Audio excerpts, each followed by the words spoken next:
Hello, and welcome back to Bedtime and Historian. Tonight we are going to follow one man on the longest commute in the history of literature. The distance from Troy to the island of Ithaca is only about 560 miles of sea. A decent sailing ship of the Bronze Age could cover that in 2 weeks, maybe 3 with bad luck. The man we are following tonight took 10 years. Along the way he was captured by a giant, turned down immortality, sailed to the land of the dead, and came home to find over 100 strangers eating his food and courting his wife. And then things got violent. Before we set sail, take a brief moment to like this video and subscribe. If you genuinely enjoy what we do here, it costs you nothing and it keeps these long, quiet stories coming. And do something else for me as well. Post your location and your local time down in the comments. It helps other sleepless people around the world find their way here too, and there is something oddly comforting about knowing who else is lying awake with you tonight. Now settle in, let your shoulders drop, and get comfortable. You are about to drift into the story of Odysseus, king of Ithaca, the man the ancient world called the most cunning of all the Greeks. Our story begins not with the hero, but with his absence. Picture a small rocky island off the western coast of Greece, sometime around the year 1200 BC. The island is called Ithaca. It is not a rich place. The ground is too stony for good farming, and the hills are better suited to goats than to grain. But it sits well for a seafaring people, and its harbours are deep and sheltered. On the highest ground stands a palace. Not a palace as we imagine palaces, not marble columns and golden gates, but a large sprawling house of stone and timber, with storerooms full of wine and oil, a great hall with a central hearth, and a courtyard where dogs doze in the sun. This palace belongs to a king named Odysseus, and Odysseus has not been seen for 20 years. He left when his son Telemachus was a newborn, sailing east with 12 ships and about 600 men to fight in a war at a city called Troy. That war, as everyone in the Greek world knows, lasted 10 years and ended in a Greek victory. The other kings came home. Nestor returned to sandy Pylos and grew old telling war stories. Menelaus made it back to Sparta with Helen, the wife whose face had started the whole business. Even Agamemnon, the High King, made it home, though what happened to him when he walked through his own front door is a grim story we will touch on later. But of Odysseus, nothing. No ship, no message, no body. For 10 years after the war ended, the sea simply refused to give him back or give him up. And here is where the trouble starts. Because in the Greek world of the Bronze Age, a kingdom without a king is a wound that does not close. There is no clear law of succession, no council of regents, no orderly system waiting to take over. There is only property and the strong men who want it. By the time our story opens, 108 of those strong men have moved into the palace of Odysseus. They are the young nobles of Ithaca and the surrounding islands, and they are called the suitors, because each of them wants to marry Penelope, the queen. Whoever marries her takes the palace, the wealth, and very likely the throne. So they wait. And while they wait, they eat. Day after day, the suitors slaughter the king's cattle and pigs, drain his wine cellars, and lounge in his great hall playing games and shouting for the servants. They have been doing this for years. It is a slow, legal, smiling form of robbery. No single feast breaks any rule of hospitality, but 1,000 feasts together are bleeding the estate white. The Greeks had a sacred custom called xenia, the law of guest friendship, which obliged a household to feed and shelter visitors. The suitors have taken this beautiful custom and turned it into a weapon. They are guests who will not leave. At the centre of this occupied house stand 2 people holding the line. The first is Penelope, the queen. She is one of the most quietly remarkable characters in all of ancient literature. She cannot fight the suitors, she cannot expel them. She has no army, no husband, and no certainty that her husband is even alive. What she has is patience and a very good mind. For 3 years she held the suitors off with a single trick. She announced that she would choose a new husband as soon as she finished weaving a burial shroud for her elderly father-in-law, Laertes. Every day she sat at her great loom, weaving, and every night, by torchlight, she carefully unpicked the day's work, thread by thread. The shroud never grew, the wedding never came closer. It took 3 years, and a disloyal servant girl before the suitors discovered why. The second is Telemachus, the son. He was a baby when his father sailed, and now he is a young man of about 20, which means he has never once seen his father's face. He has grown up in a house full of men who mock him, in the shadow of a legend he cannot remember. He is old enough to be angry and not yet strong enough to do anything about it. There are 108 of them and one of him. This is the situation on Ithaca as our story opens, and it is worth pausing to notice something. The poem that tells this story, the Odyssey, does not begin with its hero at all. It begins with the mess he left behind. The ancient Greek audience, hearing this poem sung aloud by a bard at a feast, would have understood immediately what was at stake. This is not just an adventure story about monsters and magic. It is a story about a household on the edge of destruction, and about whether order can ever be restored once it has broken. A word now about where this story comes from, because the telling of it is nearly as remarkable as the tale itself. The Odyssey is attributed to a poet named Homer, and it was composed somewhere around the 8th century BC, roughly 700 years before Julius Caesar and about 2700 years before us. But here is the strange part. The events it describes, the Trojan War and its aftermath, belong to an even older world, the Greek Bronze Age, some 400 to 500 years before Homer himself. That world had collapsed long before the poet was born. Its palaces had burned, its writing system had been forgotten, and its kings had passed into legend. Homer was singing about a lost civilization the way we might tell stories about knights and castles. And for centuries, the poem was not written down at all.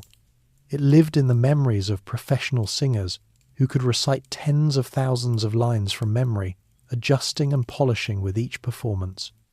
The Odyssey is about 12,000 lines long.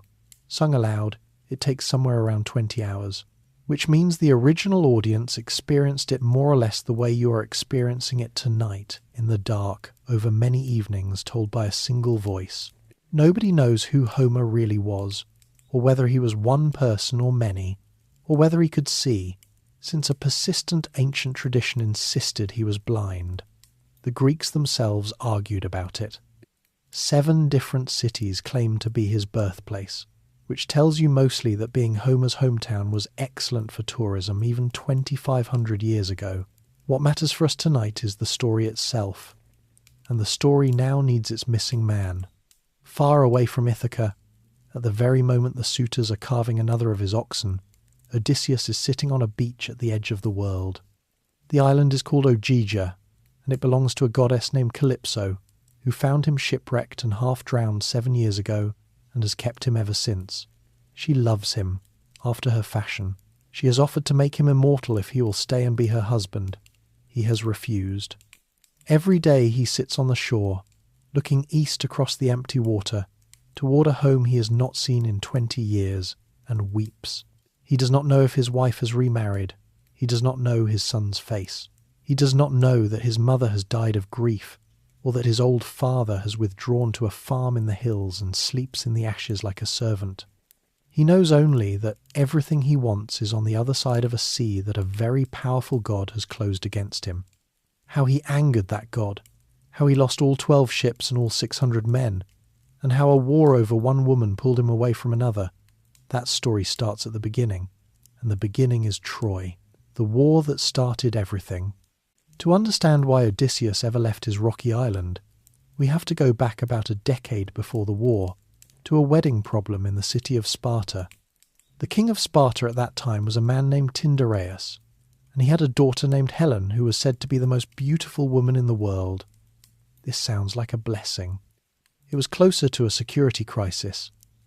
Every unmarried king and prince in Greece wanted to marry her, and dozens of them arrived in Sparta at once, armed, proud, and touchy about their honour.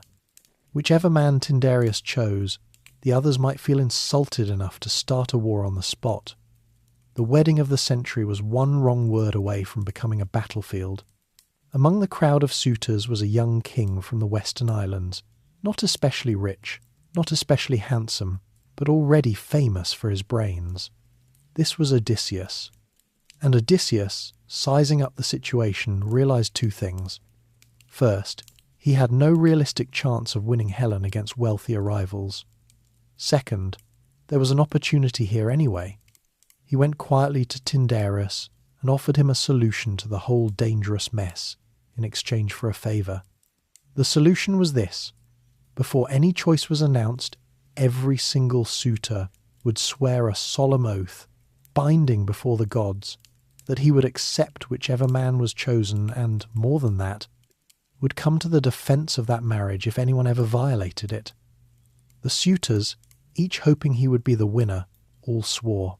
Then Tyndareus chose Menelaus, a prince of the powerful house of Atreus, and nobody could object, because everybody had promised. The favour Odysseus asked in return tells you what he actually valued. He wanted help winning the hand of a different woman, Tyndareus' niece, a clever and steady young woman named Penelope. He got her, and by all accounts it was that rarest thing in Greek mythology, a genuinely good marriage. Odysseus took his bride home to Ithaca, and in time they had a son.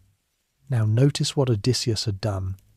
He had diffused a crisis, made a powerful friend, and won the wife he wanted. But he had also, without knowing it, built the trap that would one day close on his own life. That oath he invented was a loaded weapon, lying on the table of Greek politics, waiting for someone to pick it up. The someone was a prince of Troy named Paris. Troy was a real place.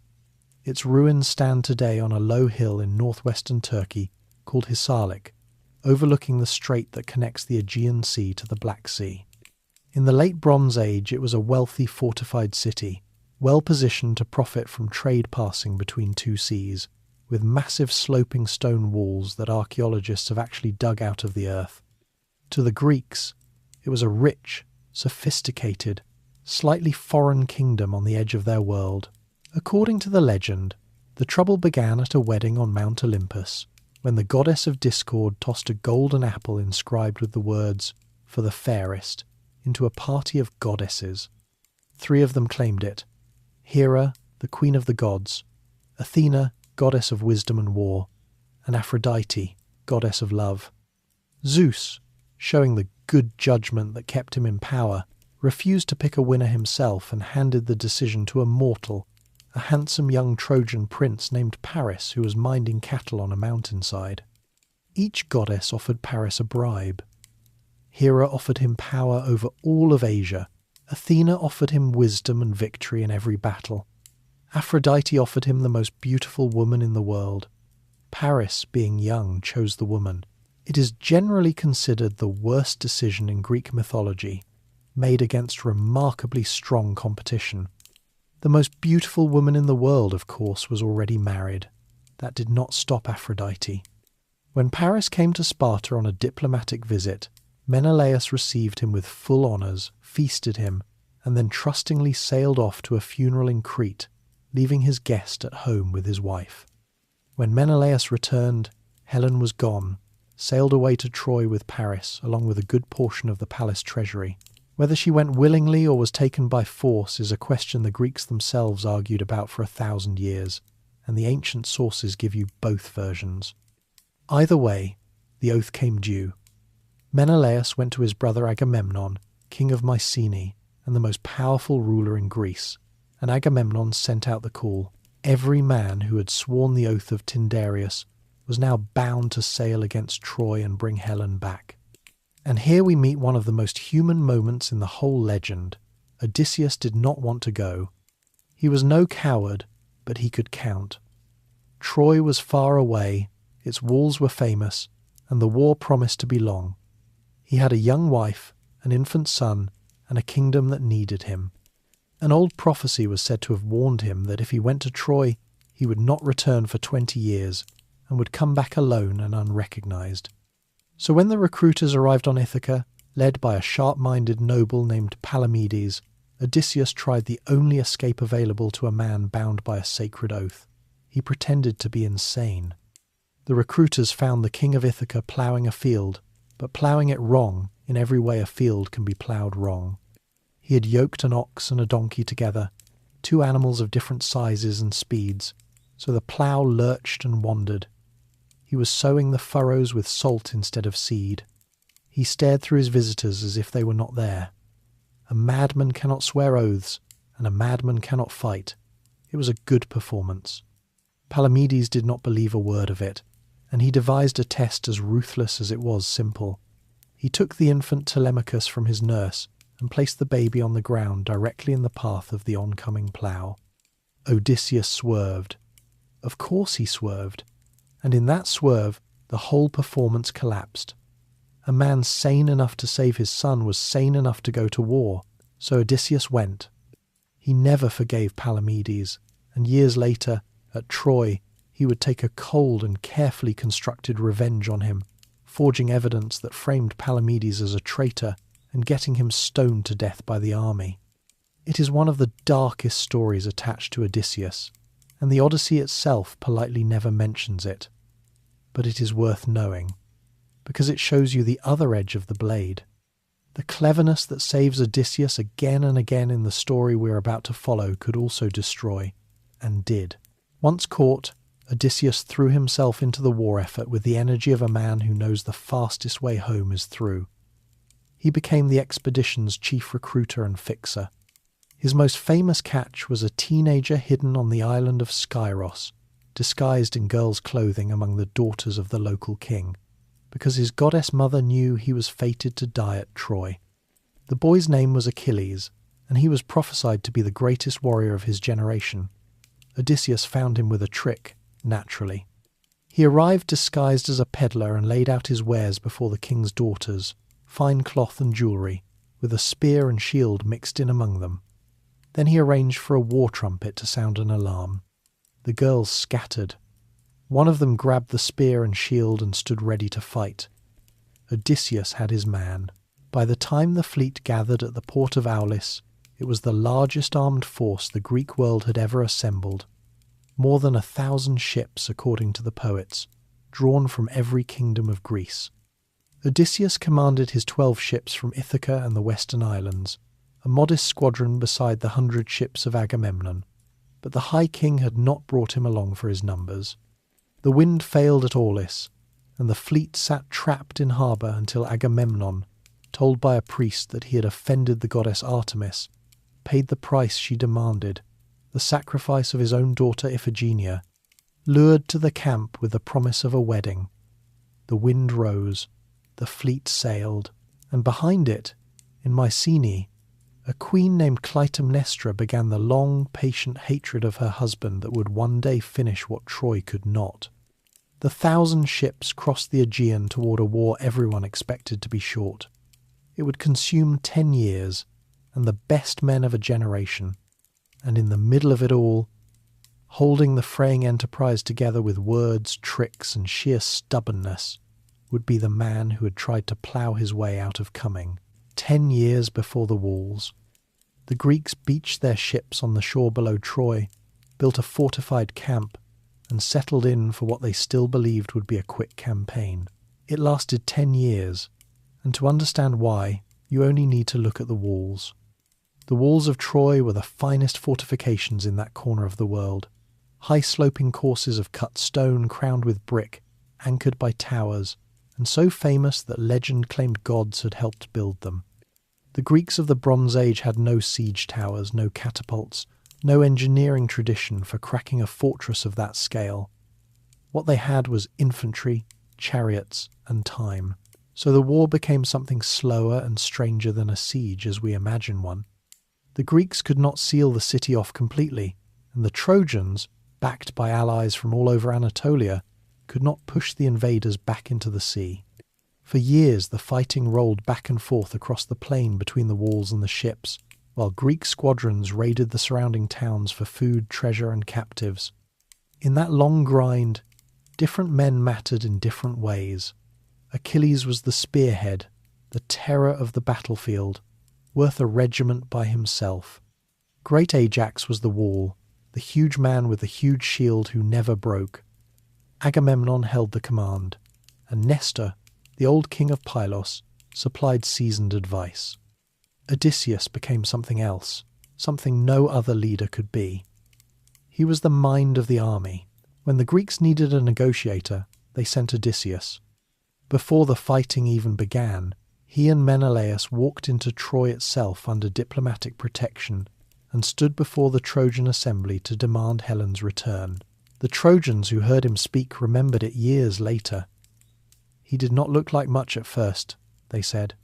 He stood stiffly, eyes down, holding the speaker's staff as if he had never used one, and you might have taken him for a sulky, awkward man.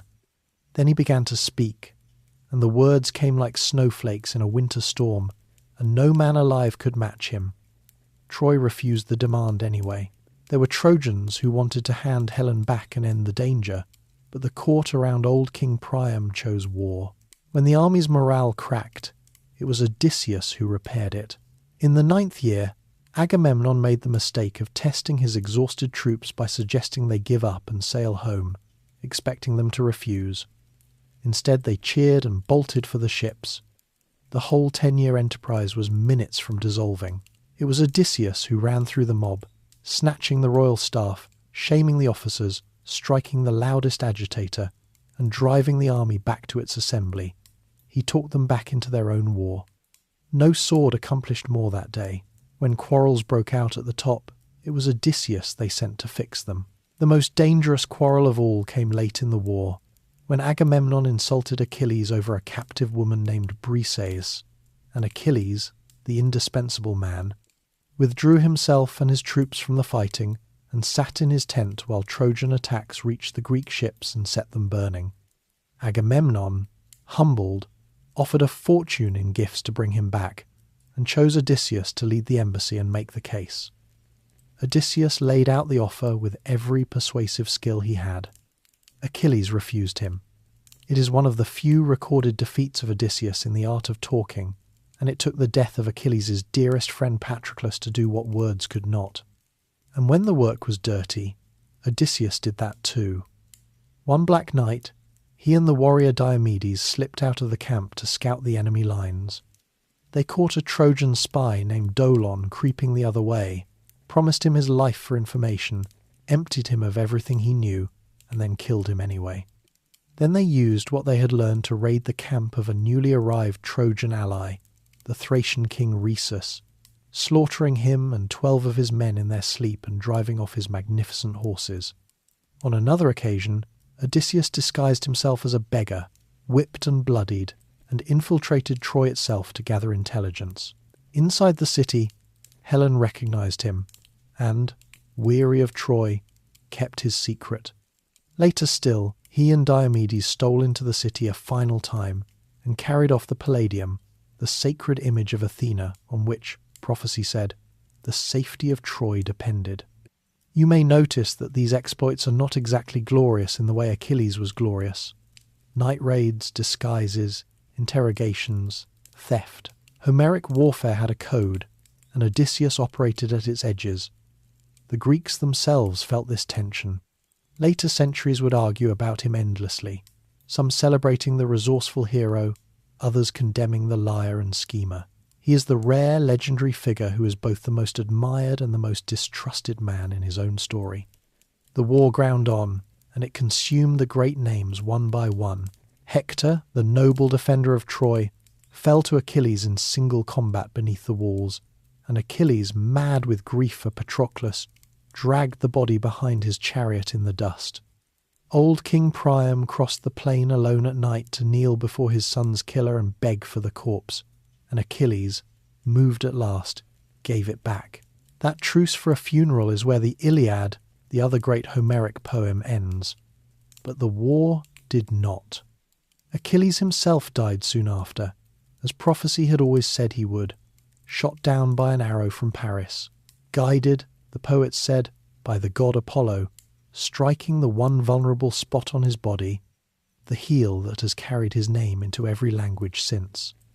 the greatest warrior of the age, burned on a pyre by the shore of a foreign sea. His death set off one last poisonous quarrel. The magnificent armour of Achilles, forged by the smith god Hephaestus himself, had to go to someone, and the two claimants were the two most deserving men in the army. Great Ajax, the strongest of the Greeks after Achilles, who had carried the hero's body out of the battle, and Odysseus, who had held off the Trojans while he did it. The army judged the contest, some say with Trojan prisoners as jurors, and the armour went to Odysseus. The mind in the end was valued over the muscle. Ajax could not bear it. That night his sanity gave way. Athena clouded his mind, and he fell upon the army's herds of sheep and cattle in the dark, slaughtering them by the hundred, convinced he was butchering Odysseus and Agamemnon and the commanders who had wronged him. When dawn came and he saw what he had actually done, standing among the carcasses, the shame was more than a hero of his kind could survive. He planted his sword in the earth, point up, and fell on it. The Greeks had lost their second greatest warrior not to Troy, but to their own prize-giving. Odysseus, to his credit, argued afterward that Ajax deserved an honourable burial over Agamemnon's objections. He had wanted the armour, not the ruin. So the 10th year found the Greek army victorious in almost every way that did not matter. Their best fighters were dead or spent. Troy's champion Hector was gone. Paris himself was eventually killed, and the city was battered, hungry, and stripped of allies. But the walls still stood, and the gates still held, and no Greek force had ever set foot inside them. Prophecies were collected and ticked off like items on a list. Fetch the bow of Heracles. Bring the son of Achilles into the war. Steal the Palladium.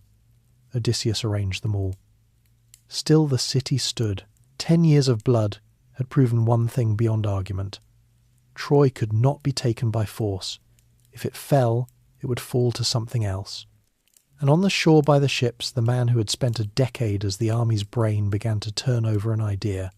It involved carpentry, an empty beach, and the most famous piece of livestock in human history, the wooden horse. The idea, when Odysseus finally laid it out for the other commanders, must have sounded like a joke. The mightiest army of the age had failed to break Troy in 10 years of open war. The new plan was to stop trying.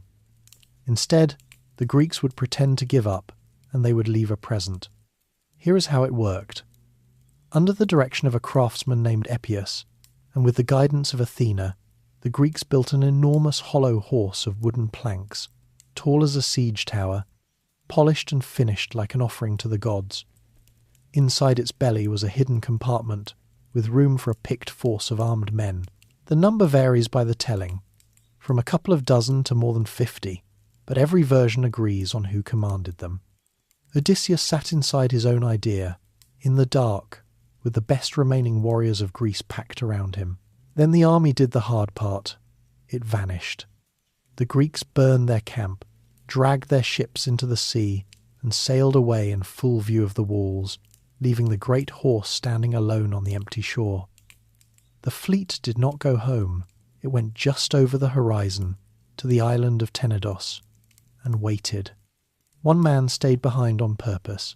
His name was Sinon, a volunteer for what may be the bravest and least celebrated job in the whole war. His task was to be captured. Found hiding in the marshes, dragged before the Trojans, Sinon spun the story of his life. He claimed the Greeks had given up and sailed for home, and that they had left the horse as an offering to Athena to atone for the theft of the Palladium. He claimed they had built it deliberately huge so the Trojans could never bring it inside their walls, because a prophecy said that if the horse ever stood in Troy, the city would be untouchable forever. And he claimed the Greeks had meant to sacrifice him, Sinon, to the gods for a safe voyage, and that he had escaped and now hated his own countrymen. Every detail was engineered, almost certainly by Odysseus, to make the Trojans want the horse, not merely tolerate it. The lie did not push, it pulled. Not everyone was fooled. A Trojan priest named Laocoon warned against the gift with a line that became immortal, saying he feared Greeks even when they brought presents, and he hurled a spear into the horse's flank. where it stood quivering in the wood. Inside, the hidden men held their breath, and then, in front of the whole city, 2 enormous serpents came out of the sea and crushed Laocoon and his sons to death. The Trojans read it as divine judgment on a man who had insulted a sacred offering. The Princess Cassandra, cursed by Apollo to prophesy the truth and never be believed, cried out that the horse was full of armed men. The city laughed at her, as it always did. The Trojans breached their own wall to bring their prize inside, hauled the horse up to the citadel with ropes and rollers, wreathed it in flowers, and threw the biggest party in the city's history. 10 years of siege were over. They drank the way people drink when a war ends, and by the small hours, Troy was asleep for the first time in a decade with no watch worth the name.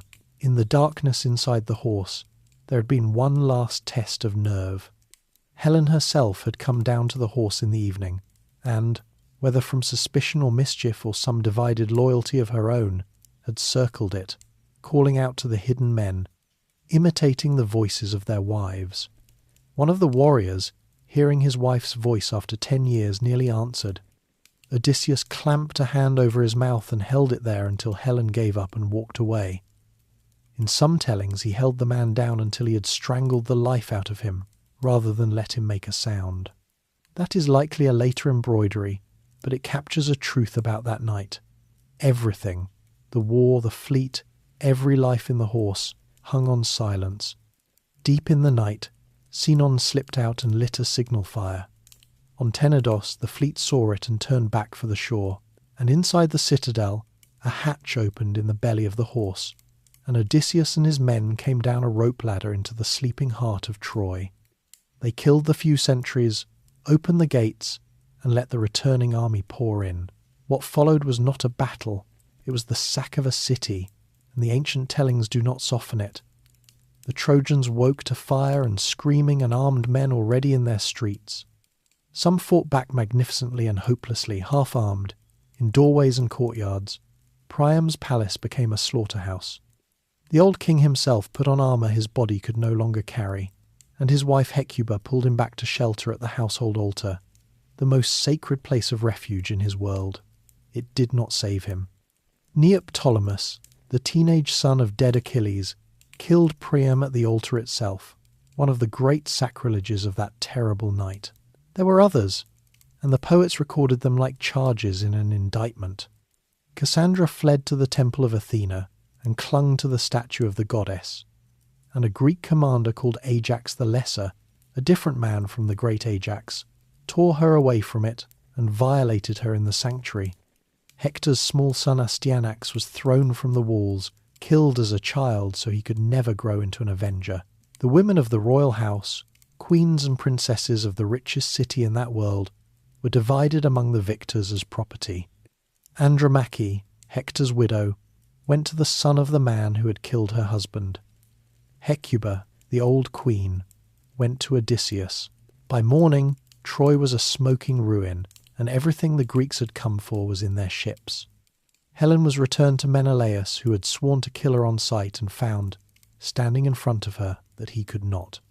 Now, here is the turn in the story that ancient audiences understood in their bones, and that we need to understand to make sense of everything that follows.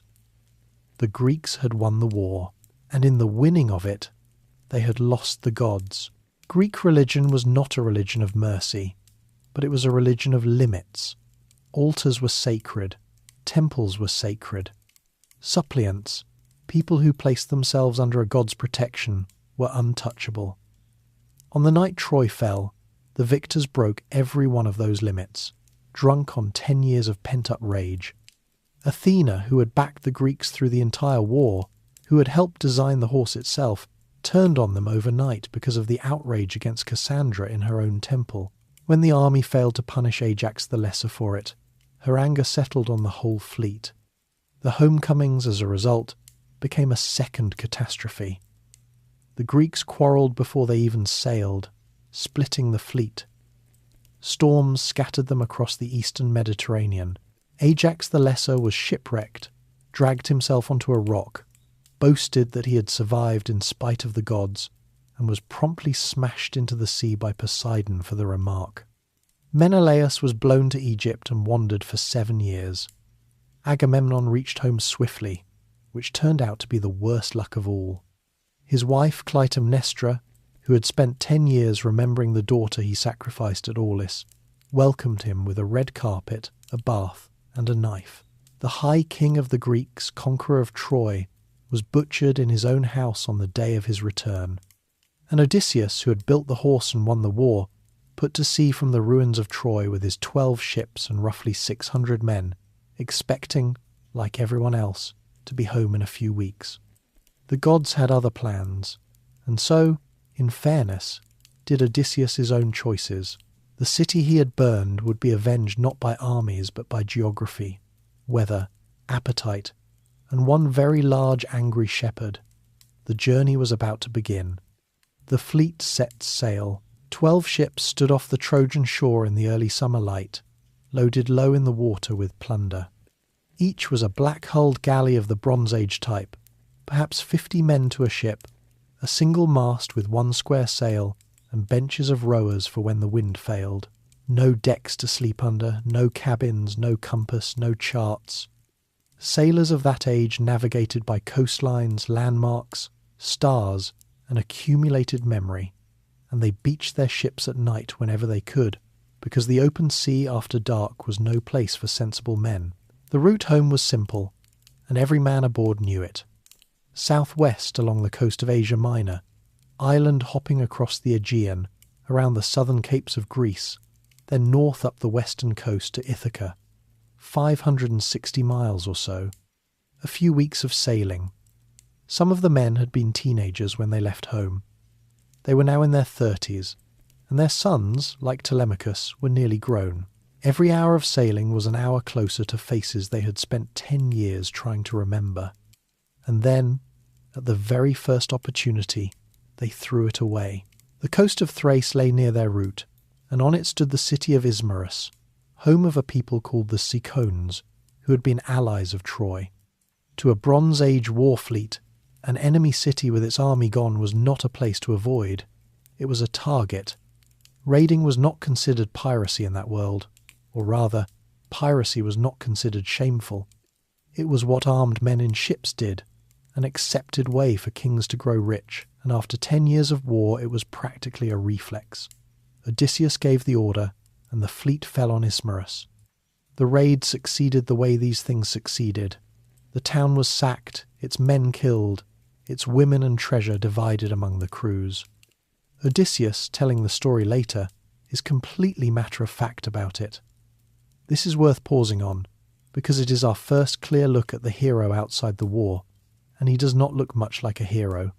He looks like what he is, a Bronze Age warlord doing ordinary Bronze Age warlord things. The Odyssey does not apologise for this. It simply shows it, and then it shows the bill. Odysseus, reading the situation, ordered an immediate withdrawal to the ships. The crews refused. There was wine on the beach, and slaughtered sheep and cattle, and after a decade of army rations they were going to have their feast. They ate and drank through the afternoon and into the night, while survivors of Ismarus slipped away inland to their kinsmen, the Cicones of the interior, who were numerous, warlike, and rather good with chariots. At dawn the counterattack came, and it came in strength that Homer compares to leaves in springtime.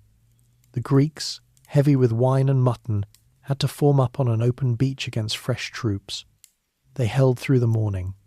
By afternoon the line broke, and the crews scrambled for the ships under attack, hauling off from the shore with spears falling around them. When they were clear and counted heads, the arithmetic was brutal. 6 men lost from each ship, 72 dead, give or take, traded for a pile of loot and a party. The fleet rowed away in silence, and Odysseus records that they called the names of their dead 3 times across the water before setting course, so the ghosts would not be left behind unmourned.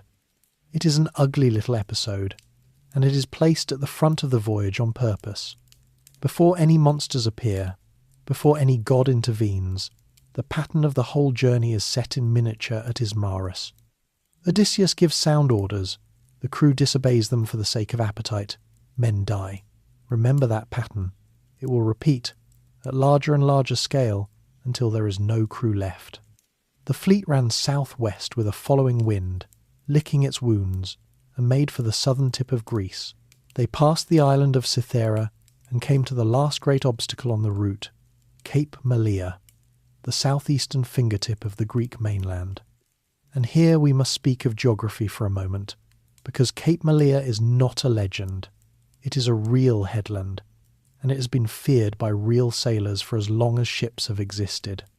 The mountains of the cape funnel and twist the winds, the currents are treacherous, and weather from the north can hurl a vessel away from land faster than oars can answer. Ancient Greeks had a proverb about it. Round Malea and forget your home. In the days of sail, ships wrecked there by the hundred, and modern archaeologists have found the sea floor around it littered with cargoes spanning thousands of years.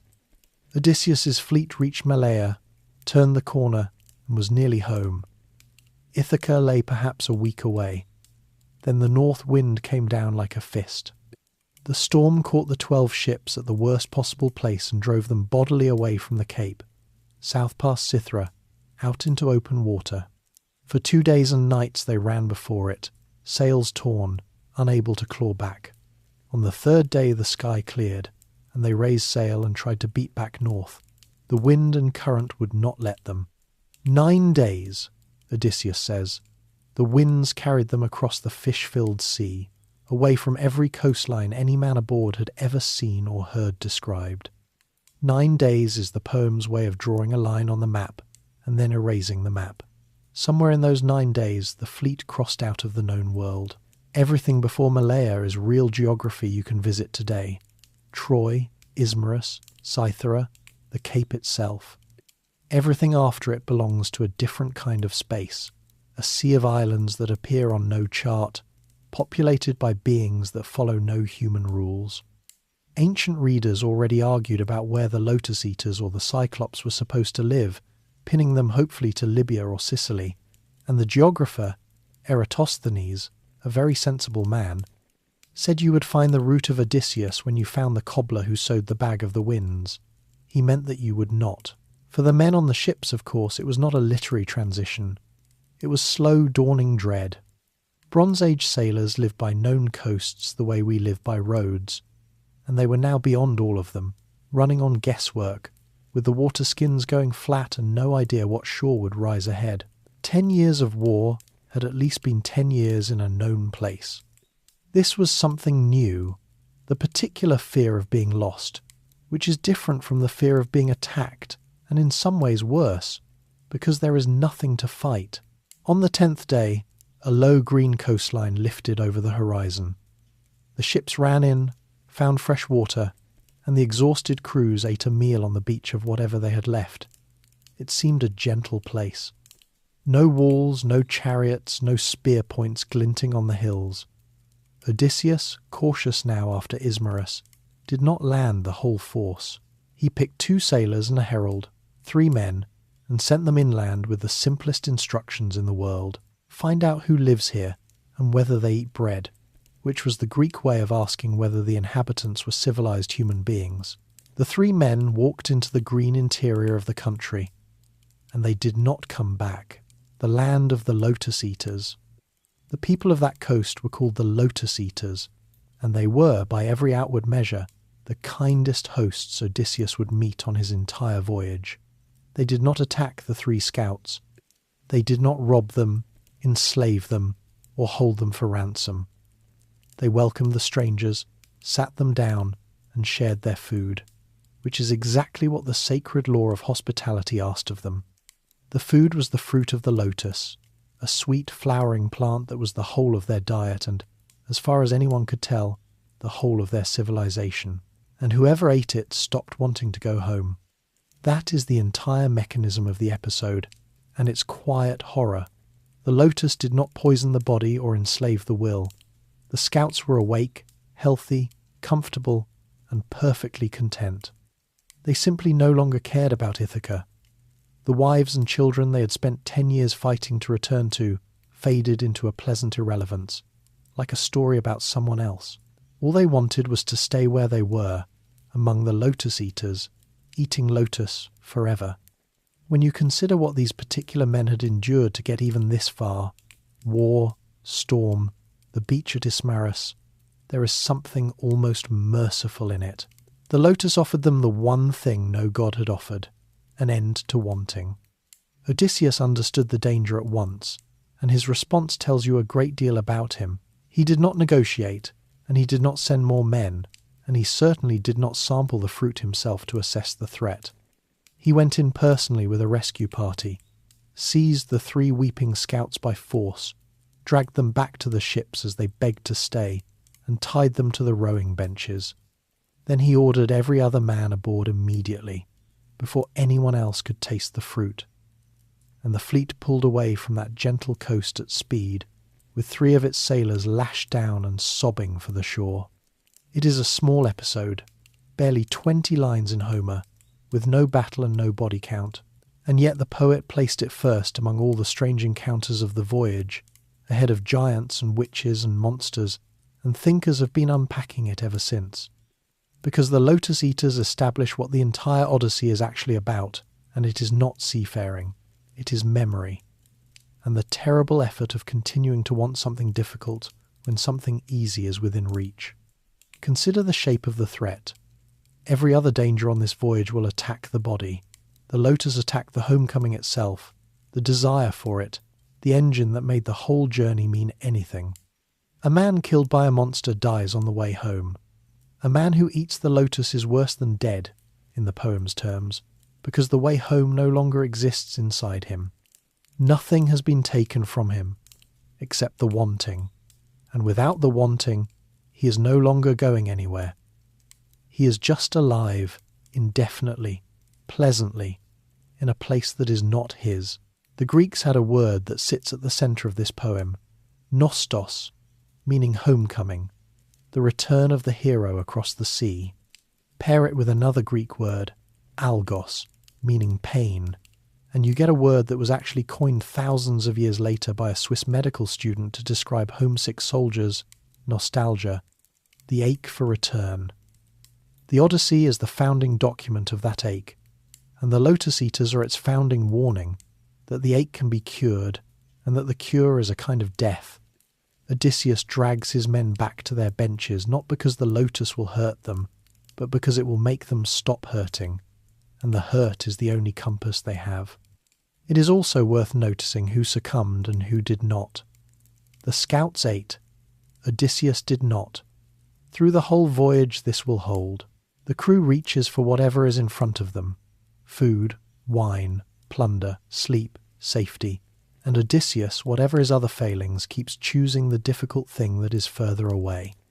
Not because he is immune to temptation. Later episodes will show him very tempted indeed, by comfort, by glory, even by immortality. But he can hold a future in his mind vividly enough to outweigh a present pleasure, and most of his men, brave as they are, cannot. In the arithmetic of this poem, that single capacity, more than strength or courage, is what separates the one man who gets home from the 600 who do not. People have long wondered whether a real plant hides behind the story. Ancient writers themselves went looking, and Herodotus, the great traveller and historian, reported a people on the coast of North Africa who lived on the sweet fruit of a real shrub and were called by the Greeks Lotus-Eaters. That plant still grows there, a modest relative of the jujube, pleasant and entirely harmless, which rather undersells the legend.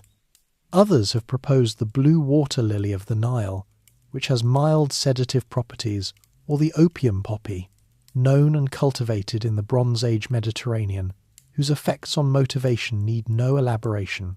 The honest answer is that Homer was not writing botany. Whatever seed of travellers' gossip started the tale, the poet turned it into something no plant can be, a pure image of forgetting, and it is as recognisable now as it was 2,700 years ago. Every age since has had no trouble naming its own lotus. The fleet stood out to sea and left the Lotus-Eaters exactly as it found them, mild, generous, and going nowhere. The only people in the whole epic who never harmed anyone and never will. Behind the ships, their green country sank into the haze. On the benches, the 3 rescued men wept themselves quiet, and then, as the fruit's hold faded with distance, slowly came back to themselves and their oars, remembering, perhaps with mixed feelings, that they had wives and debts and a very long way to go. Ahead lay open water, and in time another landfall, a rugged coastline of mountains and forest under a smoke-grey sky. This next country did not look gentle, and it was not. Its inhabitants planted nothing, ploughed nothing, built no ships, held no assemblies, and made no laws, each family answerable to itself in its own cave in the hills. The Greeks could see, even from the water, the mouths of those caves, and the huge folds and pens for flocks, and here and there on the slopes, figures moving that seemed, at that distance, surely a trick of the light, because they were far too large to be men. Odysseus looked at that shore, and his curiosity, the trait that made him great and would soon cost him more than any storm, began to stir. There was a smaller island offshore, wooded and full of wild goats, safe and empty. The sensible thing was to water the ships there, eat some goat, and leave. The fleet did anchor there, and did feast on the goats. And then, in the morning, Odysseus announced that he would take his own ship, only his own, across to the mainland, to find out what manner of beings lived in those caves, and whether they feared the gods, and whether they gave gifts to guests. He would get answers to all three questions. They were the worst answers available. The cave of the Cyclops. Odysseus crossed to the mainland with one ship and picked 12 of his best men for the shore party, leaving the rest to guard the vessel. He also brought something that seems, at first, like an odd item to pack for a reconnaissance. A goatskin of extraordinarily strong wine, a gift from a priest of Apollo whose family he had spared at Ismarus. It was dark, sweet, and so potent that its owner had mixed it 1 part wine to 20 parts water. Odysseus took it along, he says, because something in his spirit told him he was going to meet a savage stranger, huge and lawless. File that away. The wine is the whole story. They found the cave easily, a great cavern in the cliffs near the sea, fenced with a yard of quarried boulders and tall pines. Its owner was out pasturing his flocks, and inside, the Greeks found the home of a very orderly monster. Pens of lambs and kids sorted carefully by age, racks of cheeses, pails and bowls of milk and whey, everything clean and well managed. The crew, sensibly, wanted to steal some cheese and lambs, run to the ship, and sail away. Odysseus refused. He wanted to see the owner, he admits later, and to find out whether he would give guest gifts. 10 years of war had taught him everything except when to stop being curious. So they lit a fire, helped themselves to the cheese, and waited for the host to come home. The host came home at evening, driving his flocks before him and carrying an enormous load of firewood, which he flung down with a crash that sent the Greeks scrambling to the back of the cave. Then he rolled a boulder across the entrance, a stone so vast, Homer says, that 22 wagons could not have moved it, and the Greeks, hidden in the shadows, got their first clear look at him. His name was Polyphemus, and he was a Cyclops, one of a race of one-eyed giants, and, as it happened, a son of Poseidon, god of the sea. He milked his ewes and goats in perfect order, curdled half the milk for cheese, set the rest aside for his supper, and then rekindled the fire, and by its light he saw the men. The exchange that followed is one of the most chilling scenes in ancient literature, precisely because it starts as etiquette. Odysseus stepped forward and made a proper speech. They were Greeks, he said, homeward bound from Troy, driven off course, and they came to his knees as suppliants, hoping for hospitality or a guest gift, as is the custom. And he reminded the giant that Zeus himself protects strangers and avenges wrongs done to guests. It was the correct speech, the one that had worked on every civilized shore in the Greek world. Polyphemus answered that the Cyclopes cared nothing for Zeus or any god, being stronger than gods, and then asked, casually, where the ship was moored. Odysseus, lying smoothly even now, said the ship had been wrecked on the rocks and these men were the only survivors. Polyphemus made no reply to that at all. Instead he lunged, snatched up 2 of the sailors, 1 in each hand, dashed their brains out against the floor, tore them limb from limb, and ate them, bones and all, while their comrades wept and raised their hands to a Zeus who did not intervene.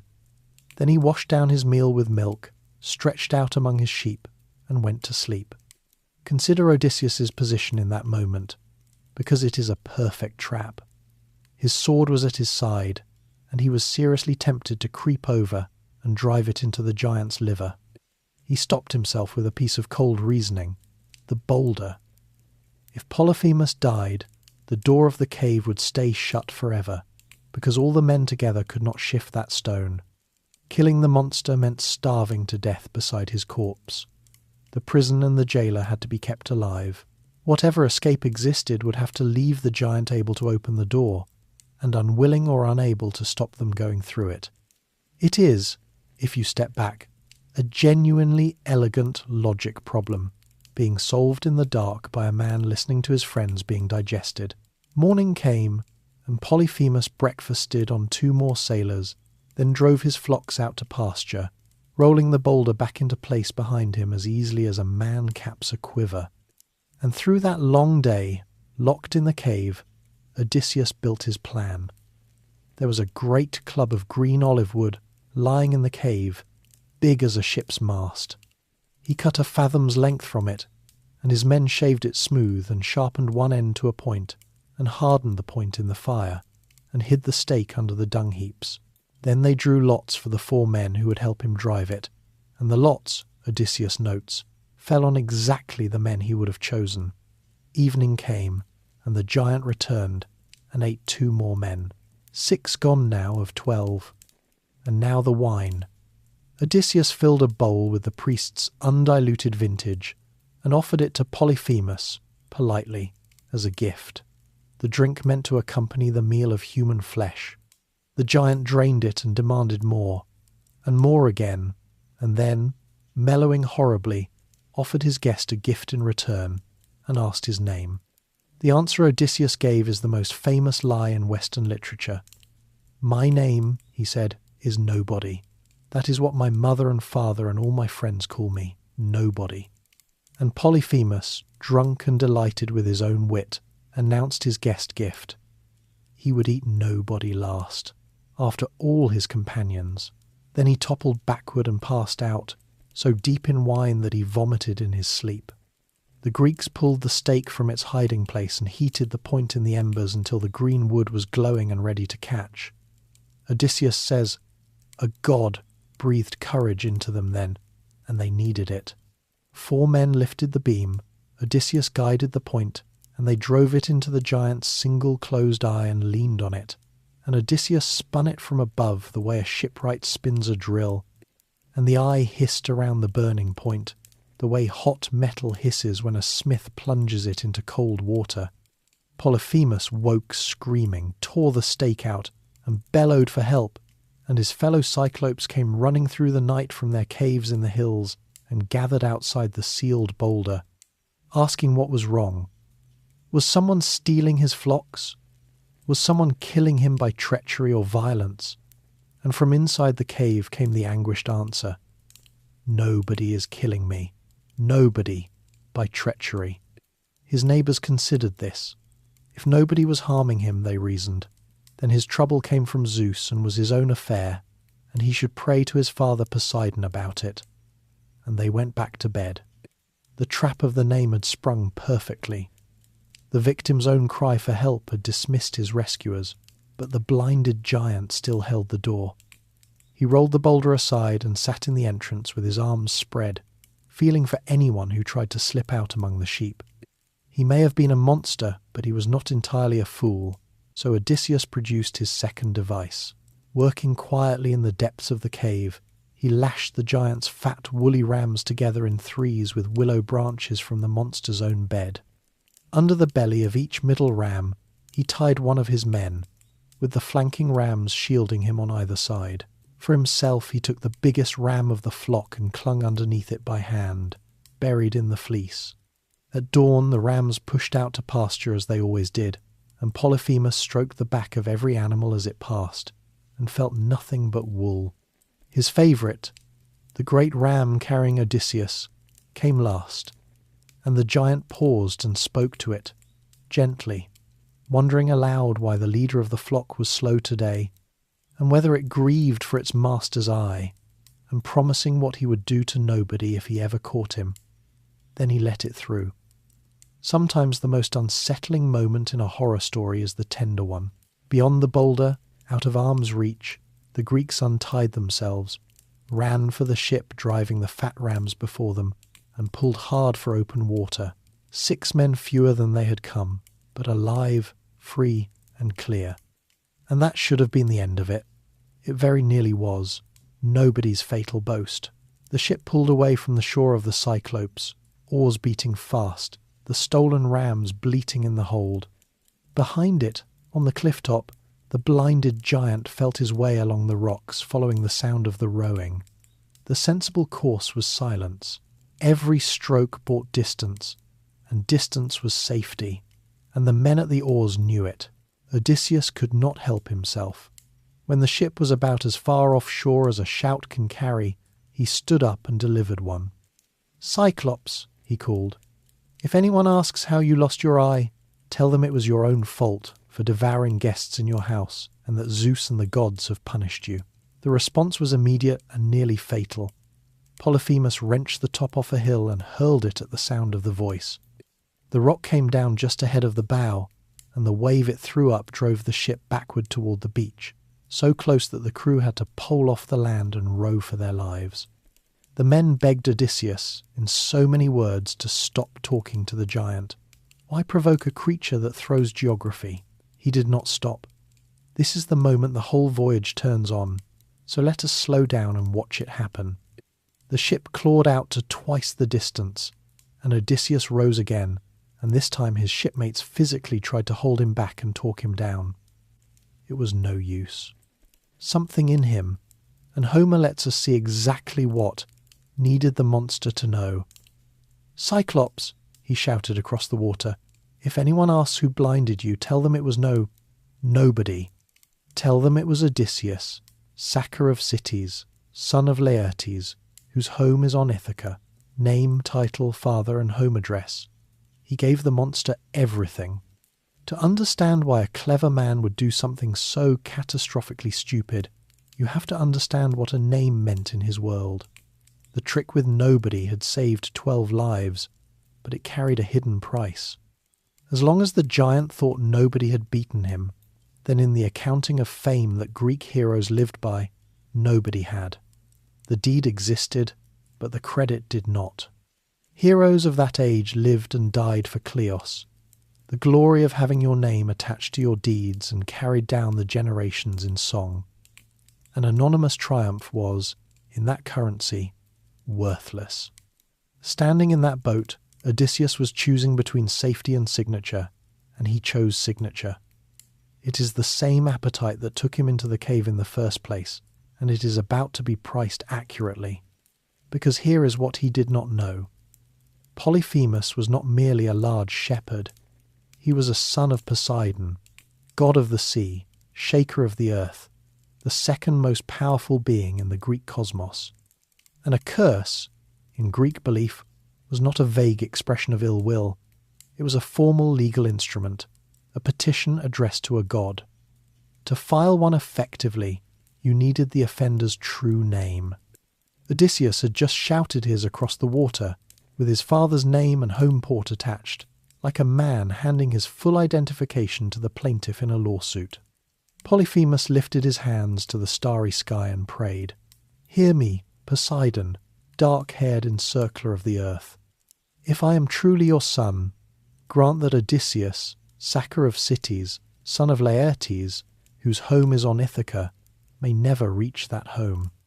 But if it is fated that he must, then let him come late and broken, after losing every one of his companions, on a stranger's ship, and let him find trouble in his house. Read that curse again, because it is the plot of the rest of this story, laid out in advance, item by item, late, broken, every companion lost, a stranger's ship, trouble in the house. Poseidon heard his son, and granted all of it. Then Polyphemus threw a second mountain, which missed astern and washed the ship helpfully out to sea, and the giant passes out of the story, though not out of its consequences. There is one more detail from the cave worth carrying with us, because Homer plants it quietly and lets it bloom later. Among the plunder, Odysseus had kept the great ram that carried him out, and back on the Goat Island, reunited with the rest of the fleet, he sacrificed it to Zeus, burning the thigh bones to the king of the gods and asking for a safe homecoming. Zeus, the poet tells us flatly, ignored the sacrifice. The god of guests had watched 6 of his suppliants eaten alive in that cave, but he had also watched the whole affair begin with uninvited men helping themselves to a stranger's cheese. And, more to the point, Zeus was already planning the destruction of the ships. The gods of this poem keep accounts, and their accounting rarely matches ours. From this point forward, the voyage of Odysseus has an adversary with a specific grievance, and it changes the nature of everything that follows. Storms are no longer weather, currents are no longer chance. The sea itself, the road home, the medium every mile of the journey must cross, belongs to the enemy. Poseidon cannot kill Odysseus, because fate, which binds even gods, has decreed a homecoming. But everything short of that is permitted, and Poseidon has a very long list of things short of that. Modern readers sometimes ask whether the punishment fits the crime. Polyphemus, after all, ate 6 men. Blinding him was self-defence of the plainest kind, and even the taunting, while reckless, hardly seems to merit 10 years of persecution and 600 deaths. The ancient answer is uncomfortable but consistent. The gods do not punish in proportion, they punish in response, according to their own honour and their own attachments. Poseidon is not weighing evidence. He is a father whose son was mutilated, and he has the power to make his anger into weather. Part of what the Odyssey teaches, patiently, across its whole length, is the shape of a universe run by beings, with human passions and inhuman power, and how a mortal survives in it. The answer is not innocence. Odysseus is not innocent. The answer is endurance. There is also, hidden in the affair, a lesson Odysseus himself will demonstrate that he learned, though it costs him years. The next time we hear him refuse to give his name, and there will be a next time, in a king's hall, with everything at stake, he will hold it back through feast after feast, tears and all, until the moment of maximum advantage. And on the day he finally walks into his own house, he will do it as nobody, an anonymous beggar in his own hall, and he will keep that disguise clamped down through insult after insult, for days, while men throw furniture at him. The man who could not stay silent in a boat for 5 minutes will become the most patient liar in literature. The Odyssey is, among other things, the story of that education, and the tuition was paid in this scene.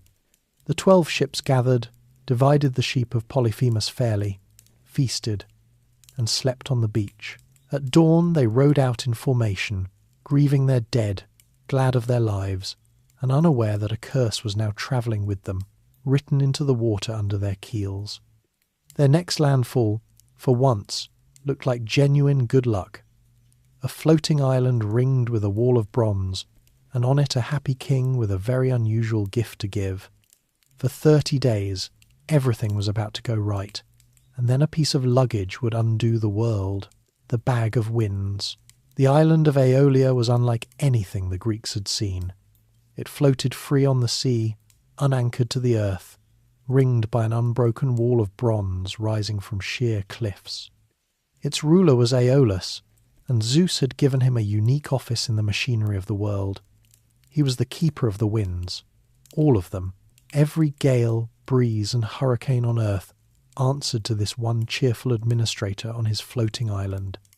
Aeolus lived there with his wife and their 12 children, 6 sons and 6 daughters, and he had solved the problem of finding suitable matches for them in a remote location by simply marrying the 6 sons to the 6 daughters. The whole family feasted together every day in a house rich with good things, and Homer reports this arrangement without a flicker of judgment which perhaps tells us that even the poet decided some questions were better left unasked. More importantly, Aeolus was a good host, a proper one, the first the voyagers had met since leaving Troy. He took Odysseus and his crews in and entertained them for a full month, and every evening he asked for more of the story. Troy, the horse, the sack, the voyage, everything. And when the Greeks finally asked leave to go, Aeolus did something no other host in this entire epic does. He solved the problem. He took the hide of a 9-year-old ox and made of it a great bag, and into that bag he stuffed every wind on earth except one. The whole howling inventory, the northern gales that had wrecked them at Malea, the crosswinds, the storms, all of it, tied shut inside the leather with a bright silver cord, sealed so tightly that not a breath could leak out.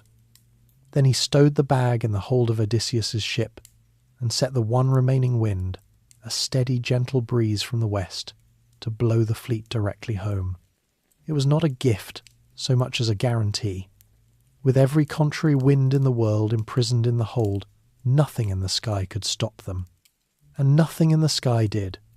For 9 days and 9 nights the west wind carried the 12 ships east without a single incident, the longest stretch of pure good fortune in the whole 10-year voyage. Odysseus, who trusted no one by now, would not let anyone else touch the sheet that controlled the sail. He steered and managed it himself day and night, without sleep, for the entire 9 days. Hold that fact in your mind. 9 days awake, hand on the rope, doing everything personally because it mattered too much to delegate. On the 10th day, they saw Ithaca. Not a distant smudge either. They came in so close that they could see the fires burning on their home island. Close enough, the poem implies, to make out figures tending them. 10 years of war and a year of wandering. 600 men reduced by cannibal giants and Ciconian spears. And there it finally was, the actual coastline of home, the harbours they had grown up in. An hour or two of easy sailing away. Some of those fires may have been burning in their own households. And Odysseus, with the end in sight, with the sheet still in his hand, felt the 9 sleepless days land on him all at once. He decided the danger was over. He lay down on the deck, and he slept. What happened next happened quietly, in murmurs, among the crew. There is the captain, asleep at last.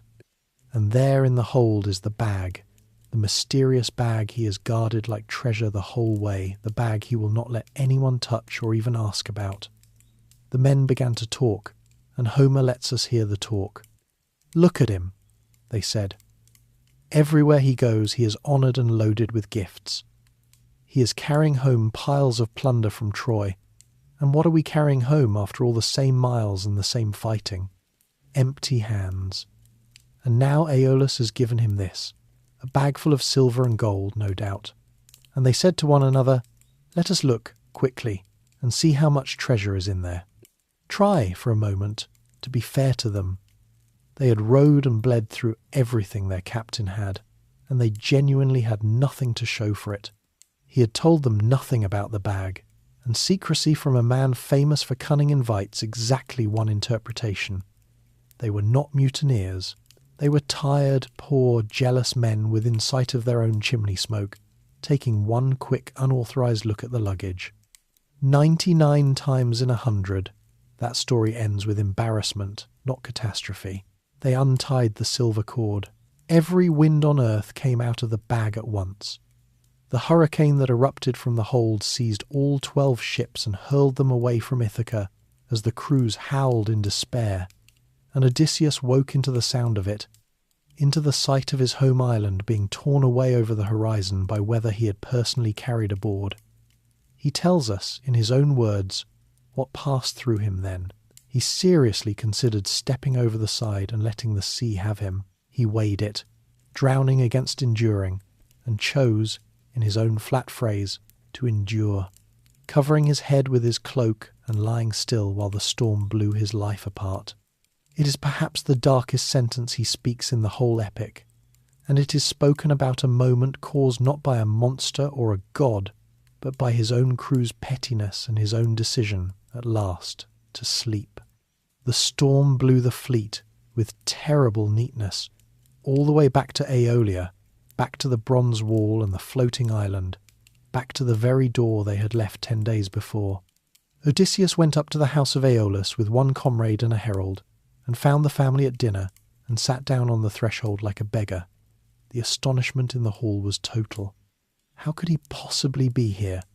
What evil power had done this? And Odysseus told the truth, which for him is always notable. "My accursed crew," he said, "and sleep ruined me. Set it right, my friends, you have the power." The silence that followed was the end of the voyage's luck. Aeolus rose and ordered him out of the house, and the words he used mattered more than the eviction. "Leave this island at once," he said, "most cursed of living men. It is against all law for me to help or host a man so plainly hated by the blessed gods. You come here as proof of their hatred. Go." There it was, spoken aloud for the first time, hated by the gods. Aeolus, a professional in the weather business, had examined the facts. A fair wind home, a 9-day guarantee, and a hurricane out of a sealed bag within sight of the destination, and reached the only available diagnosis. This was not misfortune, this was policy. Somewhere in heaven, someone with jurisdiction had it in for this man, and no sensible host anywhere in the world should touch him. The curse from the cliff-top was beginning to show its teeth, not as drama, but as paperwork. Doors would simply close now, everywhere, politely and permanently. The Greeks trudged back to their ships and put out to sea with no wind to help them, because the wind's master had washed his hands of them. For 6 days and nights they rowed, in silence, the crews eating their hearts out, in Homer's phrase, over what they had done to themselves. No one blamed anyone aloud. There was nothing to say. The fires of Ithaca had been visible, and now there was only water and the sound of oars. On the 7th day they raised a coastline, high cliffs enclosing a harbour so sheltered and still that it seemed designed by Providence. 11 ships rode gratefully inside and tied up along the walls. Odysseus, for reasons he never fully explains, some instinct scraped raw by the past year, kept his own ship outside the harbour mouth and made it fast to a rock instead. That decision was about to make him one of the loneliest commanders in the history of the sea. Giants and the loss of the fleet. The harbour was called Telepylus, in the land of the Laestrygonians, and it was, from a sailor's point of view, perfect. Sheer cliffs wrapped it round on every side. 2 headlands nearly met at the mouth, and inside no wave ever rose. 11 exhausted crews looked at that flat, windless water after 6 days at the oars and did the natural thing. They rowed in, moored close together in the calm, and rested. It never seems to have occurred to anyone to ask why a harbour that perfect stood empty, with no ships in it and no town visible, only a thread of smoke rising somewhere inland. Odysseus asked. He did not row in. He tied his own ship to a rock outside the entrance, climbed a crag to look over the country, saw nothing but that smoke, and did what he had done on every strange coast since the Lotus-Eaters. He sent 3 men, 2 sailors and a herald, to find out who lived there and whether they ate bread. The scouts followed a wagon road inland, and met, at a spring outside the town, a girl drawing water, a strapping girl, the poem says, the daughter of the local king, Antiphates. They asked her, politely, who ruled this land? She pointed out her family's house, and the scouts walked to it and found inside a woman the size of a mountain peak, who called at once for her husband. The king came home from the assembly, and his idea of receiving foreign visitors was direct. He snatched up one of the sailors and began preparing him for dinner. The other 2 scouts ran for their lives down the wagon road, and behind them the king raised a cry through the town, and the Laestrygonians came out of their houses, thousands of them, not human-sized at all but giants. And the giants did not chase the scouts. They did something far more intelligent. They went to the cliffs. Understand the geometry of what happened next, because it turns the perfect harbour into a perfect trap. 11 ships were moored side by side on still water, enclosed by high rock on every side, with one narrow gate to the sea. The Laestrygonians lined the cliff tops around the entire basin and began tearing boulders loose and dropping them, straight down, onto the packed ships below. There was no cover, no sea room to manoeuvre, no wind to sail, nothing beneath the falling stones but wooden hulls and human beings. Homer compresses the massacre into a few terrible lines. The crash of splintering ships, the cries of dying men, and the giants wading in to spear the swimmers like fish and carry them off, he says plainly, for their ghastly meal. Odysseus, outside the harbour mouth, could hear it all and could do nothing. Nothing but one thing. He drew his sword and cut the cable that held his own ship to the rock and shouted his crew to the oars, and they rowed for open water in terror of their lives while the harbour behind them boiled. His ship, the one ship anchored outside, was the only one that escaped. The arithmetic of that afternoon is worth sitting with, because Homer does not dwell on it, and the speed of the telling can hide the scale. 12 ships had left Troy. 11 of them, and every man aboard them, were destroyed in that harbour in a single hour. Perhaps 500 men, comrades of 10 years of war and a year of wandering, gone between one meal and the next. The fleet of Ithaca now consisted of 1 galley and some 45 souls. Everyone else who had sailed away from home a decade before, the neighbours, the cousins, the boys who had grown to manhood on the beaches of Troy, ended in the bellies of giants in a nameless fjord beyond the edge of the map. When the Ithacans in later years counted the cost of Troy, this hour was most of it. And notice, because the poem quietly insists on it, what saved the one ship. Not strength, not divine favour, certainly not luck. A decision. Odysseus had looked at a perfect harbour and declined it, on no evidence at all, purely because a year of catastrophe had taught him that perfect things offered to tired men are usually bait. Paranoia is an ugly word for it. The Odyssey would call it having learned. The captain who slept within sight of Ithaca does not sleep here, and the difference between those two men is 11 ships. The lone ship fled on across empty water, and Homer gives them the strangest, saddest sentence of respite. Glad to have escaped death, he says, but grieving for their dear companions. Glad and grieving, in the same breath, which is perhaps the most honest description of survival ever written. In time they raised a low wooded island and beached the ship on its shore.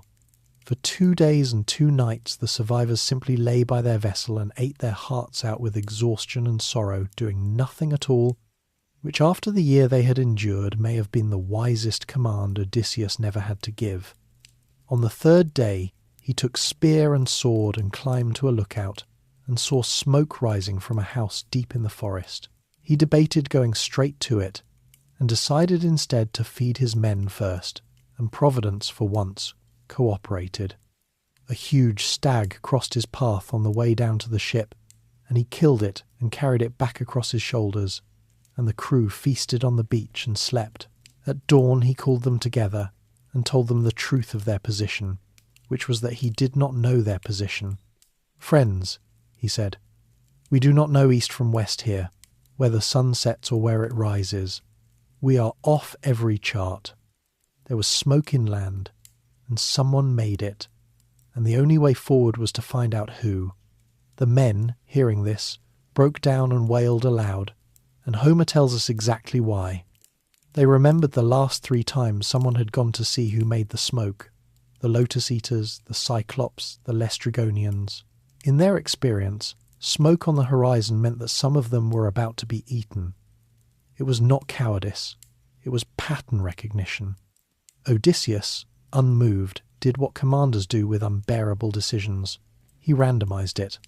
He divided the survivors into 2 platoons of 22 men each, one under himself, the other under his second in command, a big, brave, somewhat unsteady kinsman named Eurylochus. They shook lots in a bronze helmet, and the lot that jumped out was Eurylochus's. So Eurylochus and his 22 marched inland, weeping as they went, and their comrades wept watching them go, and the forest closed behind them. Deep in a clearing they found a house of polished stone, and around it, wonder of wonders, prowled mountain wolves and lions, which did not attack but rose on their hind legs and fawned on the visitors like dogs greeting a master come home from dinner, wagging and cringing in a way that was somehow worse than a charge. From inside the house came the sound of a woman singing, a lovely voice, weaving at a great loom. The men called out. The doors opened on a gracious lady who invited them in to food and rest, and the whole platoon trooped happily inside. All but one. Eurylochus, smelling a trap at last, exactly one house too late in his life to be useful, stayed outside and watched through the door. What he saw sent him running back through the forest to the ship, so shattered he could barely speak. The lady of the house was named Circe, and the men who had gone in were no longer, strictly speaking, men. Circe's island. The island was called Aea, and its mistress was no ordinary woman. Circe was a goddess, a minor one by Olympian standards, but a genuine one, daughter of Helios, the sun itself, and aunt of the infamous Medea. She lived alone in her stone house in the forest with her loom, her song, her tame predators, and her particular hobby, which Eurylochus had just watched in operation through the doorway. She had welcomed the 22 sailors in, seated them, and served them a dish of cheese, barley, honey, and wine. Into it, she had stirred a drug that made them forget their native land, and when they had eaten, she struck them with a wand, and they became pigs. Bristles, snouts, bodies, voices, everything porcine except the one thing that mattered. Their minds stayed human. She penned them in her styes, weeping pig tears with human understanding, and threw them acorns, and went back to her weaving. The wolves and lions in the yard, it was now clear, had been travellers too. Back at the beach, Eurylochus choked out what he had seen, or as much as he could, and begged Odysseus to launch the ship and abandon the transformed men while escape was still possible.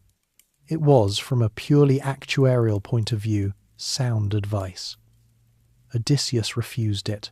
He slung on his sword, took his bow, and ordered Eurylochus to lead him back to the house. And when the man clung to his knees and refused, Odysseus let him stay and went alone. There is no plan in his head at this point, and the poem is honest about that. One man with a sword was going to visit a goddess who turned platoons into livestock, and his strategy amounted to being angry about it. He was saved by an intervention.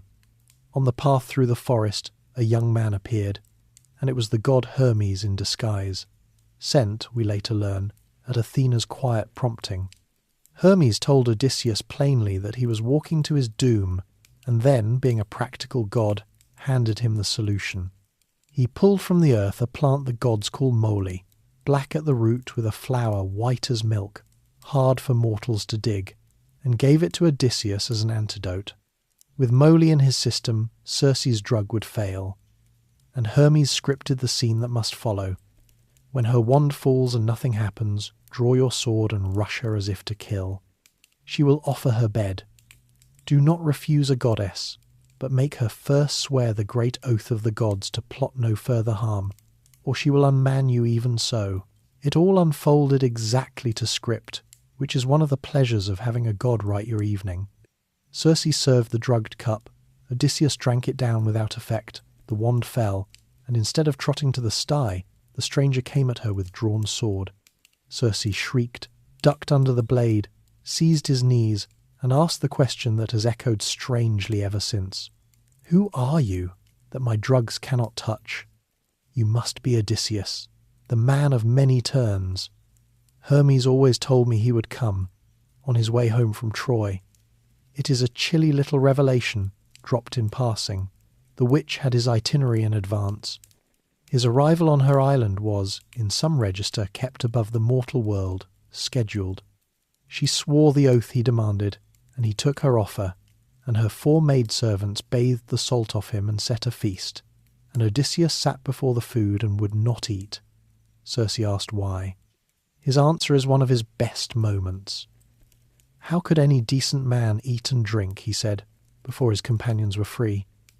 Turn them back, and let me see them.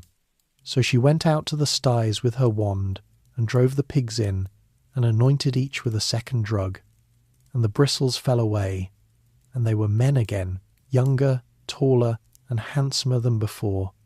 The poem insists, and they knew Odysseus and wept, every man of them, and the goddess herself was moved by the sound of it. Then Circe did something no one expected. She invited the entire crew. "Bring your ship ashore," she said. "Stow your gear in the caves, and bring the rest of your men to my house." And Odysseus went back for them, and all but talked down Eurylochus, who was against it, understandably, having seen the sty from the visitor side, and the whole surviving company of Ithaca moved in with the witch who had bewitched them. What followed is the strangest passage of time in the Odyssey. They stayed a year, not imprisoned, not enchanted, not, as far as the poem tells us, drugged. They feasted every day on abundant meat and sweet wine in the house of the goddess, and the days folded into seasons, and the seasons folded into a full circle of the year, and nobody said the word Ithaca. The men who had wept within sight of their island's fires sat by warm hearths eating well, and the man who had refused a magic fruit because it caused forgetting settled into a goddess's bed and forgot on his own. No lotus required. Comfort, it turns out, does not need pharmacology. It ended the way these things often end, with the followers nudging the leader. His men took him aside, and their words have a gentle, careful sound, the sound of people waking a sleepwalker. "Strange man," they said, "remember your fatherland now, if it is really fated that you reach it." And Odysseus woke. That evening he went to Circe, held her knees, and asked her to keep her old promise and send him home. She did not argue, did not weep, did not bargain, which sets her apart from nearly everyone else who ever hosted him. But she told him something that dropped the bottom out of the room. "You need not stay in my house unwilling," she said, "but there is another journey you must make first. Before you can sail home, you must sail to the house of Hades and dread Persephone, to the land of the dead, and consult the ghost of the blind prophet Tiresias of Thebes, who alone among the dead keeps his understanding. He will tell you your way." Odysseus, hearing this, says his heart broke, and he sat on the bed and wept and wanted no more of life, and no one can blame him. No living man had made that voyage. Asking the way home and being told the route ran through death itself was the cruelest joke the cosmos had played on him yet. When he could speak, he asked the practical question he always asks: who will pilot us? No ship has ever sailed to Hades, and Circe gave the eerie answer that no pilot was needed. "Raise your mast, set your sail, and sit still. The north wind will carry you there." She gave him precise ritual instructions, the trench, the offerings, the black ram and black ewe, which we will watch him perform in the next part of our story. And in the morning, as the crew was mustering to leave, the voyage collected one more soul in the least dignified way imaginable. The youngest of the company, a sailor named Elpenor, not much of a fighter, Homer says, and not overburdened with brains, had drunk heavily the night before and gone up to sleep on the flat roof of Circe's house for the cool air. Woken suddenly by the bustle of departure, he forgot where he was, stepped off the roof instead of taking the ladder, and broke his neck. In an epic populated by men killed by giants, gods, and monsters, Elpenor died of hangover and architecture, the only casualty in Homer for whom the fatal enemy was a staircase he failed to locate. His shipmates, hurrying for the beach, did not even stop to bury him. That omission was about to become important. The ship stood out from Aeolus with a fair wind the goddess sent behind it, and the crew learned, only once they were at sea, where that wind was taking them. They wept, Homer says, and tore their hair. The bow was pointed at the edge of the world, and past it. Next stop, the country of the dead, the house of Hades. The ship ran all day before Circe's wind, and at sunset it came to the limit of the world, the deep flowing river of ocean that the Greeks believed circled all lands. Beyond it lay the country of the Cimmerians, a people wrapped forever in mist and cloud, on whom the sun never looks, and past their fog-bound coast, the entrance to the world below. It is a geography of pure dread, and Homer paints it in grey on grey. No monster guards this border. The border is simply the end of light. They beached the ship and carried the offerings Circe had provided to the place she had described, where two roaring rivers of the underworld meet at a rock. There Odysseus dug a trench with his sword, a cubit long and a cubit wide, and around it poured the triple libation to all the dead. First honey mixed with milk, then sweet wine, then water, and sprinkled white barley over it, and made his prayers and promises to the strengthless dead. Then he cut the throats of the black ram and the black ewe over the trench, and the dark blood ran down into it, and the dead came. They came up out of the gloom of Erebus in crowds, drawn to the blood, and the poem's list of them still chills. Brides who died young, and boys and old men worn by long grief, and girls with sorrow fresh in their hearts, and ranks of warriors killed in battle, still wearing their blood-stained armour, drifting around the trench from every side with a sound, Homer says, like a vast inhuman crying, and pale fear took hold of Odysseus. His job, and it is a horrible one, was doorman. Circe had told him that any ghost who drank the blood would regain, for a while, memory and speech, and that he must hold his drawn sword over the trench and let none of them drink before Tiresias, the one he had come for. So he crouched there in the dark at the edge of the world, holding a sword over a puddle of blood, rationing brief moments of remembered life to the crowding dead. The first ghost was not one he expected. It was Elpenor, the young sailor who had walked off Circe's roof the previous morning, arrived in Hades ahead of them, because a ghost travels faster than a galley. He did not need the blood to speak, being newly dead, and he asked for the only thing the dead can ask. "Do not sail away and leave my body unwept and unburied at Circe's house," he begged, "or the god's anger will fall on you. Burn me with my armour, heap a mound over me by the grey sea, and plant on it the oar I pulled in life beside my companions." Odysseus promised all of it, and kept the promise, and so the least of his men received the epic's most touching funeral request, a monument of one oar. Then, before the prophet, came a ghost that nearly broke him. His mother, Anticlea. She had been alive when he sailed for Troy. She sat now among the shadows across the trench, and he could not let her drink, not yet, not before Tiresias, and so he had to hold his sword between himself and his own mother while she waited. Silent and unknowing, at the edge of the blood, he says he wept. It is difficult to imagine the discipline of that moment, and the poem does not let us look away from it.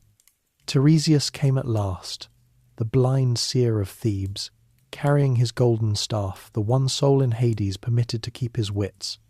He drank, and then he told Odysseus everything, and it is worth setting out plainly, because it is the road map of the rest of this story and beyond.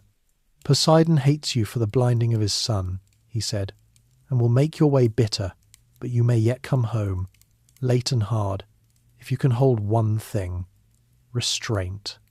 You will come to the island of Thrinacia, where the sun keeps his cattle. If you leave them unharmed, you may all reach Ithaca. If you harm them, I foresee destruction for your ship and your crew, and if you yourself escape, you will come home late, broken, on a stranger's ship, having lost all companions, to find trouble in your house, arrogant men devouring your goods and courting your wife. You will pay them back in blood." The prophecy repeats Polyphemus's curse almost word for word, and that is the point. The curse has been ratified. It is now simply the future. And then Tiresias went past the story we are telling, into territory the Odyssey itself never reaches. "After the reckoning in your hall," he said, "you must take up a well-fitted oar and walk inland, away from the sea, until you come to a people who know nothing of ships or salt, where a traveller will meet you and say that the thing on your shoulder is a winnowing fan for grain. There, plant the oar in the earth, sacrifice to Poseidon, and go home. Death will come to you off the sea, or away from it. The phrase is ambiguous, and was argued about for centuries. A gentle death in sleek old age, with your people prosperous around you. It is a strange and beautiful ending to hang out beyond the poem's horizon, the sailor walking until the sea is forgotten, making his final peace with the god of it. Business done, Odysseus let his mother drink. She knew him then, and asked how a living man had come to that place, and he asked the question he was afraid of, and she answered it. "Your father Laertes lives," she said, "but in misery, on the farm, sleeping in ashes by the fire in winter, and on leaves in the vineyard in summer, grieving for you. Your son holds your lands. Your wife remains in your halls faithful, and her nights are one long weeping. And I," she said, "did not die of sickness. I died of longing for you, my shining one. It was missing you that took the honey of life from me." 3 times Odysseus reached out to embrace her, and 3 times she drifted through his arms like a shadow or a dream. And when he cried out at the cruelty of it, she explained, gently, that this is simply what the dead are. The sinews no longer hold flesh and bone. The spirit flies away like a dream. It is the tenderest and bleakest scene in the whole epic, and every literature since has borrowed it. After her came a procession. Persephone sent up the famous women of the old stories, queens and mothers of heroes, each drinking and telling her tale. And then came the men of Troy, and the reunions turned the knife one by one. Agamemnon the high king came weeping, and told Odysseus what had been waiting for him at home, the bath, the butchery, his wife's hand in it, and gave his bitter advice. "Trust no woman entirely," he said, "and come home to your own harbour secretly, not openly. Though your Penelope," he added, "is not such a one. Still, secretly." Achilles came, the greatest of them, and Odysseus tried to comfort him. "Do not grieve at death," he said. "We honoured you like a god alive, and now you rule among the dead." The answer Achilles gave is one of the most famous speeches in Greek literature, and it detonates the entire value system he died for. "Do not talk up death to me, shining Odysseus. I would rather be the hired hand of a poor tenant farmer, alive on the earth than king over all the perished dead." The man who chose a short glorious life over a long obscure one had seen the other side of the bargain, and he wanted his money back. He brightened only once, when Odysseus told him his son Neoptolemus had fought bravely at Troy, and the ghost strode away across the fields of Asphodel, rejoicing in his boy. One ghost would not come. Great Ajax stood apart, silent, still furious over the armour of Achilles, awarded to Odysseus, that had driven him to suicide. Odysseus called to him with real remorse, wishing he had never won that prize, begging him to speak. Ajax turned without a word and walked into the dark. In a poem built out of speeches, it is the most devastating exit anyone makes, an anger that death itself could not soften. Deeper in, Odysseus glimpsed the famous machinery of the afterlife, Minos judging the dead with his golden sceptre, Tantalus in his pool, water to his chin, fruit above his head, both flinching away forever from his thirst and hunger, Sisyphus heaving his boulder up the hill, and the boulder rolling shamelessly down again, and the shade of Heracles, gloomy even in glory, who recognized in Odysseus a fellow sufferer of impossible labours. Then the nations of the dead began to gather toward the blood in numbers past counting, with their immense crying, and the nerve of even Odysseus reached its end. Pale terror took him, he says, that Persephone might send up the Gorgon's head out of the dark, and he ran for the ship, and the crew bent to the oars, and the current of ocean, and then a rising wind carried the living out of the country of the dead. He had gone down for directions. He came back up with something else, which every listener of this poem receives along with him.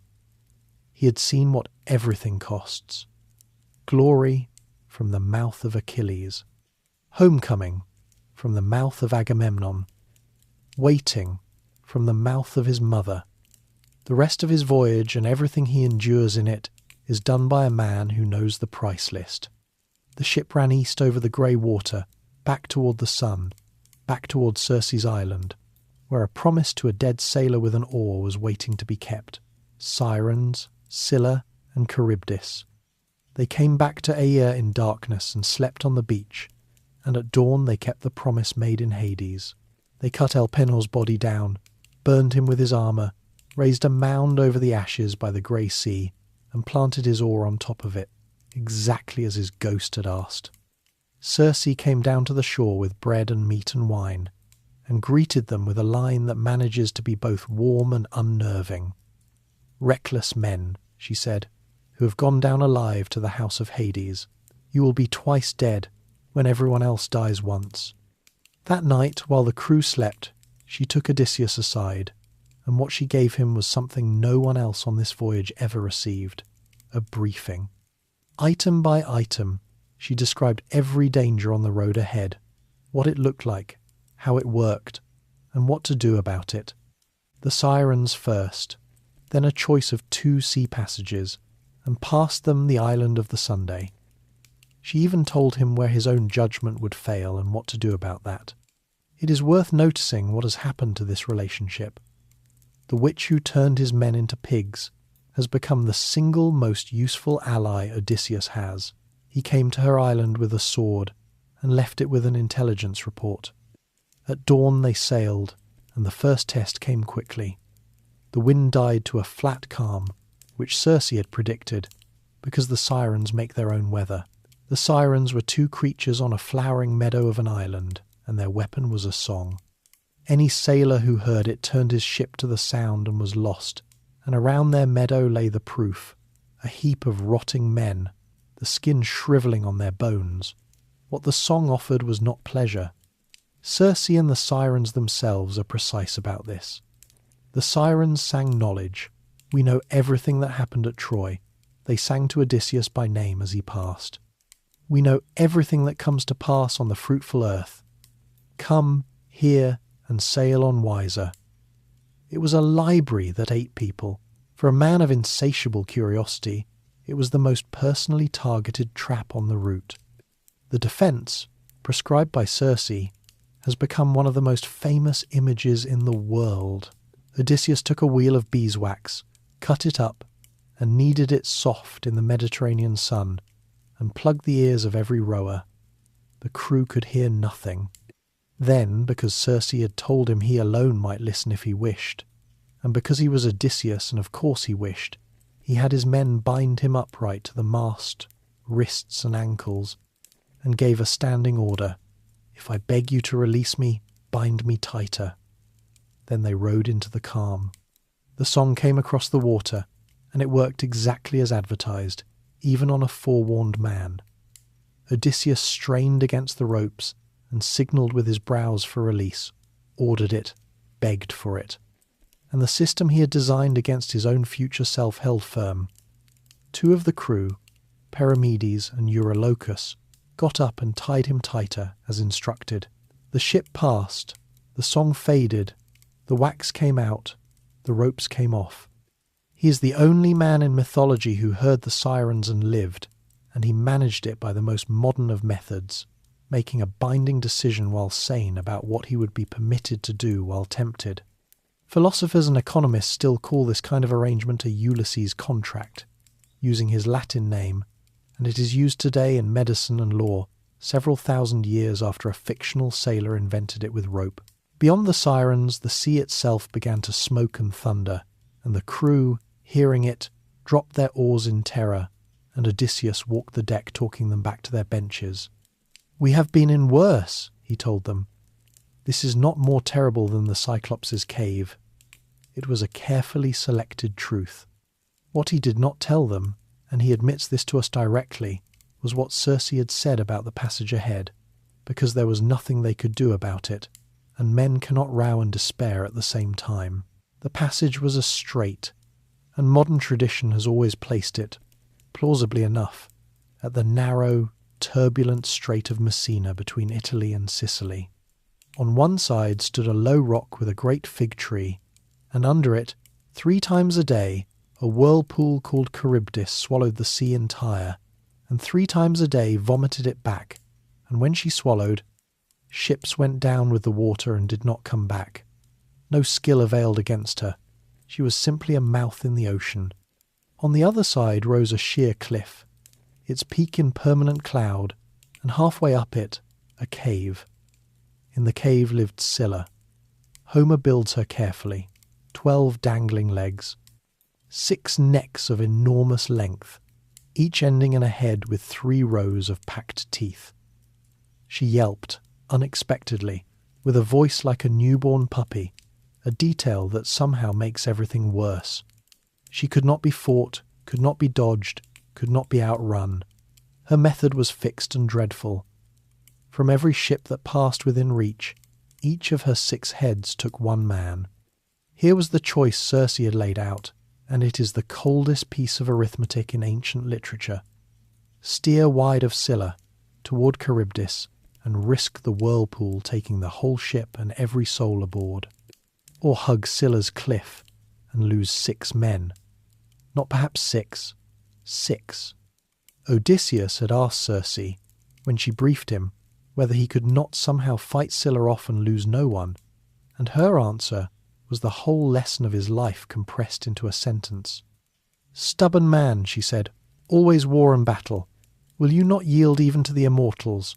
She is not mortal, she is an undying evil. There is no defence. The only course is flight, and the only question is the size of the loss. Row hard, and while you row, call on her mother to keep her from striking twice." So he chose, as every captain in his position must, and he chose the 6. He put on his armour anyway, and stood in the bow with 2 spears scanning the cliff, knowing it was useless, unable to be the kind of man who does not try.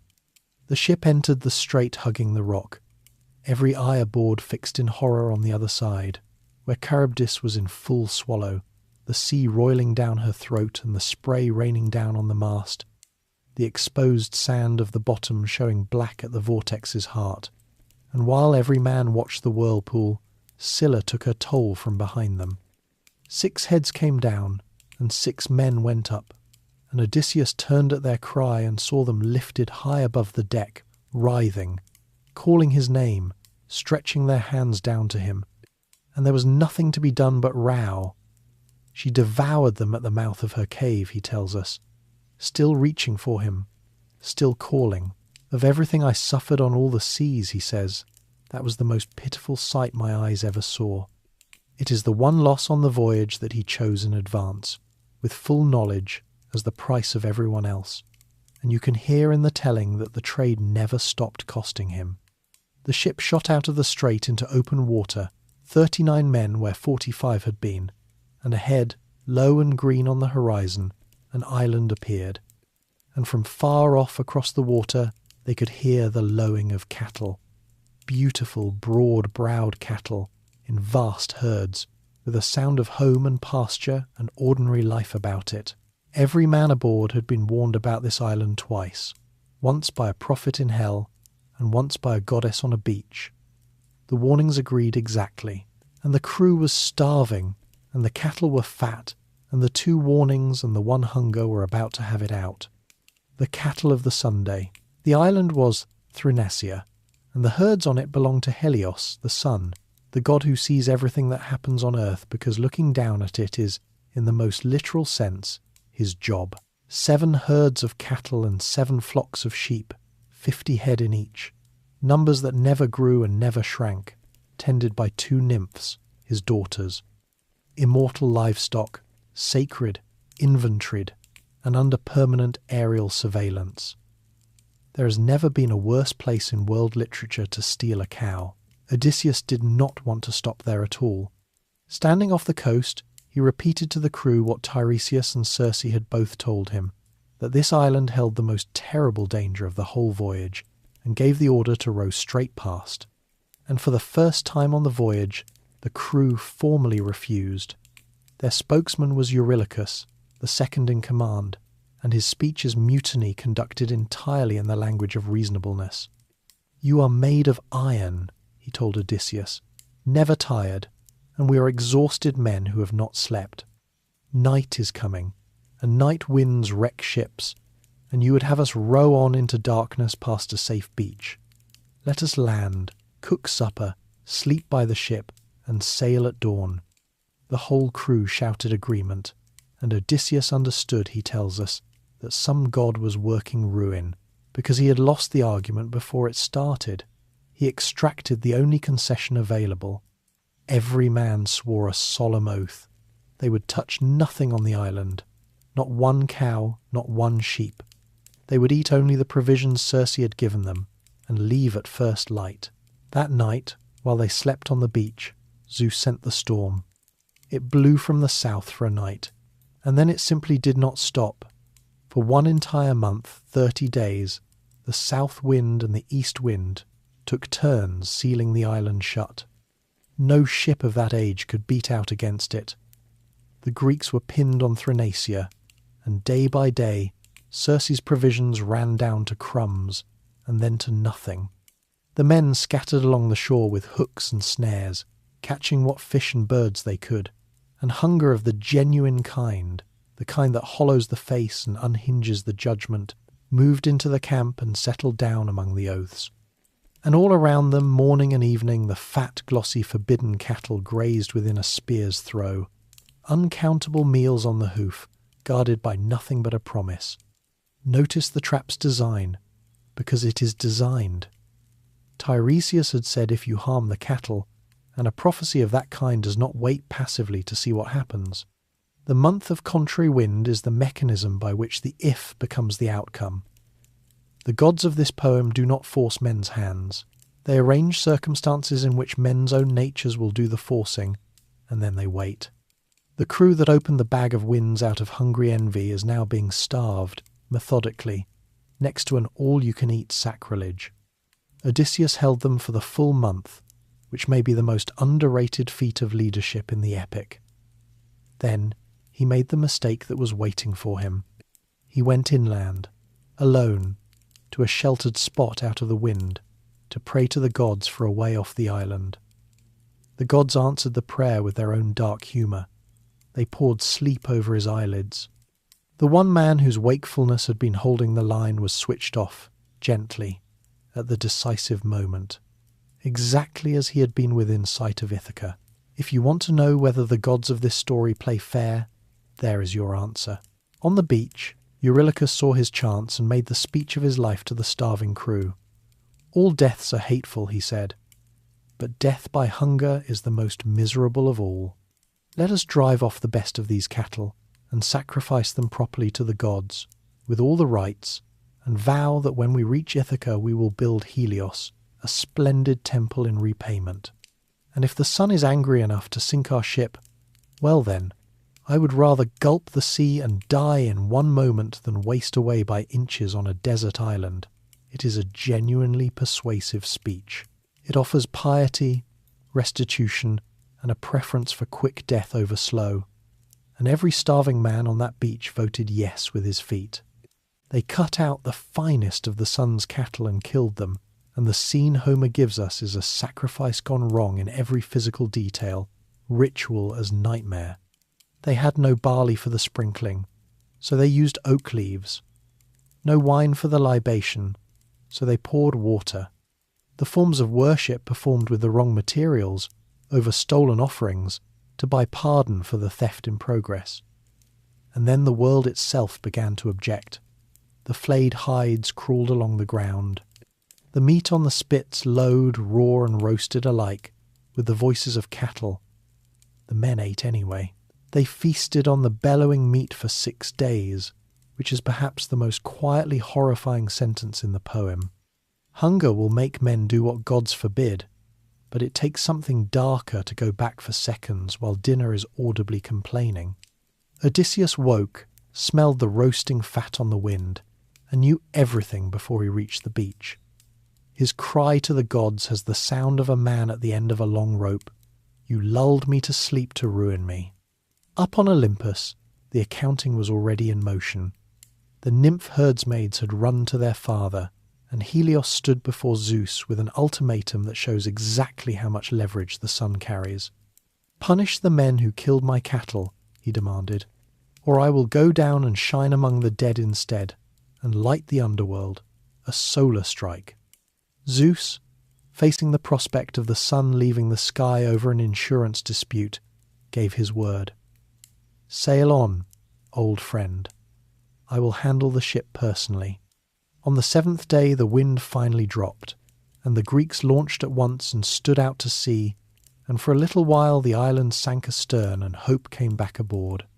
Then, when they were out of sight of all land, with nothing but sky and water in every direction, Zeus parked a blue-black cloud directly over the ship, and the sea went dark beneath it. The end came with terrible efficiency. A screaming squall from the west snapped both forestays, and the mast went over backward, its rigging crashing into the bilge, and the falling spar struck the helmsman's skull and dropped him dead over the side. Then Zeus threw the thunderbolt. The ship hit amidships, spun and filled with sulphur, and every man aboard went into the water, and Homer gives the crew of Odysseus their final image. Bobbing around the black hull like seabirds on the waves, the god taking away their homecoming, until one by one the sea collected them. Every prophecy, every warning, every oath had come to this. Of the 600 or so who sailed from Troy, the count of the living now stood at 1. Odysseus survived by shipwright's instinct. He lashed the floating mast and keel together with a leather backstay and rode the wreckage like a raft. And then the wind swung to the south and delivered the punchline of the god's cruelty. It blew him backward all night, straight to the strait, straight to Charybdis, and he arrived exactly as she began her morning swallow. The whirlpool took his raft down. Odysseus leapt, caught the branches of the great fig tree overhanging the vortex, and hung there, clinging like a bat, he says, with nothing below his feet but the spinning throat of the sea, waiting the hours until Charybdis vomited the waters back. His timbers finally shot up out of the deep, and he dropped, hit the water beside them, climbed on, and paddled out of the strait with his hands. Scylla on her cliff never saw him. A god, he says simply, hid him from her. Even Poseidon's curse, it seems, respected the technicality. He had to live. For 9 days he drifted on his lashed-together spars across an empty sea. On the 10th night, the gods brought him ashore on a wooded island at the navel of the ocean, the home of a goddess who lived alone, and who would look at the half-drowned, salt-crusted, sole survivor washed onto her beach and decide, with the whole heart of an immortal, that she was going to keep him. The island was Ogygia. We have been here before, in the very first minutes of tonight's story. The wanderings are over. The waiting is about to begin. 7 years with Calypso, Ogygia was, by every account, a paradise. A cave hung with vines heavy with grapes, meadows of violets and wild parsley, 4 springs of clear water running off in 4 directions, alders and poplars and sweet-smelling cypress full of nesting birds. Homer says that even a god arriving there would stop and stare in wonder, and one eventually does exactly that. Its only inhabitant was Calypso, a goddess, daughter of the Titan Atlas, living in exile at the far edge of the sea, alone with her loom and her garden. Her name comes from a Greek word meaning to hide or to conceal, and that is precisely what she did with the man the sea delivered to her. For 7 years, as far as the world knew, Odysseus had ceased to exist. Understand what she offered him, because it was the largest offer any mortal in Greek myth ever received. Not just her bed, and not just the island. Immortality. She would make him ageless and deathless, her husband forever in a garden at the end of the world. Every terror of the human condition cancelled.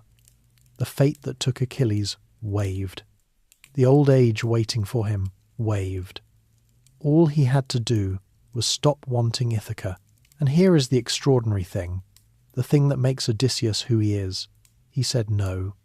Not once, in a grand dramatic scene, but continuously, quietly, for 7 years, in the only way available to a mortal with no ship, which was to remain in grief. The nights, Homer tells us with his usual honesty, Odysseus spent in the goddess's bed, unwilling beside the willing, because she was a goddess, and he was her guest and prisoner, and the poem does not pretend a captive has clean choices.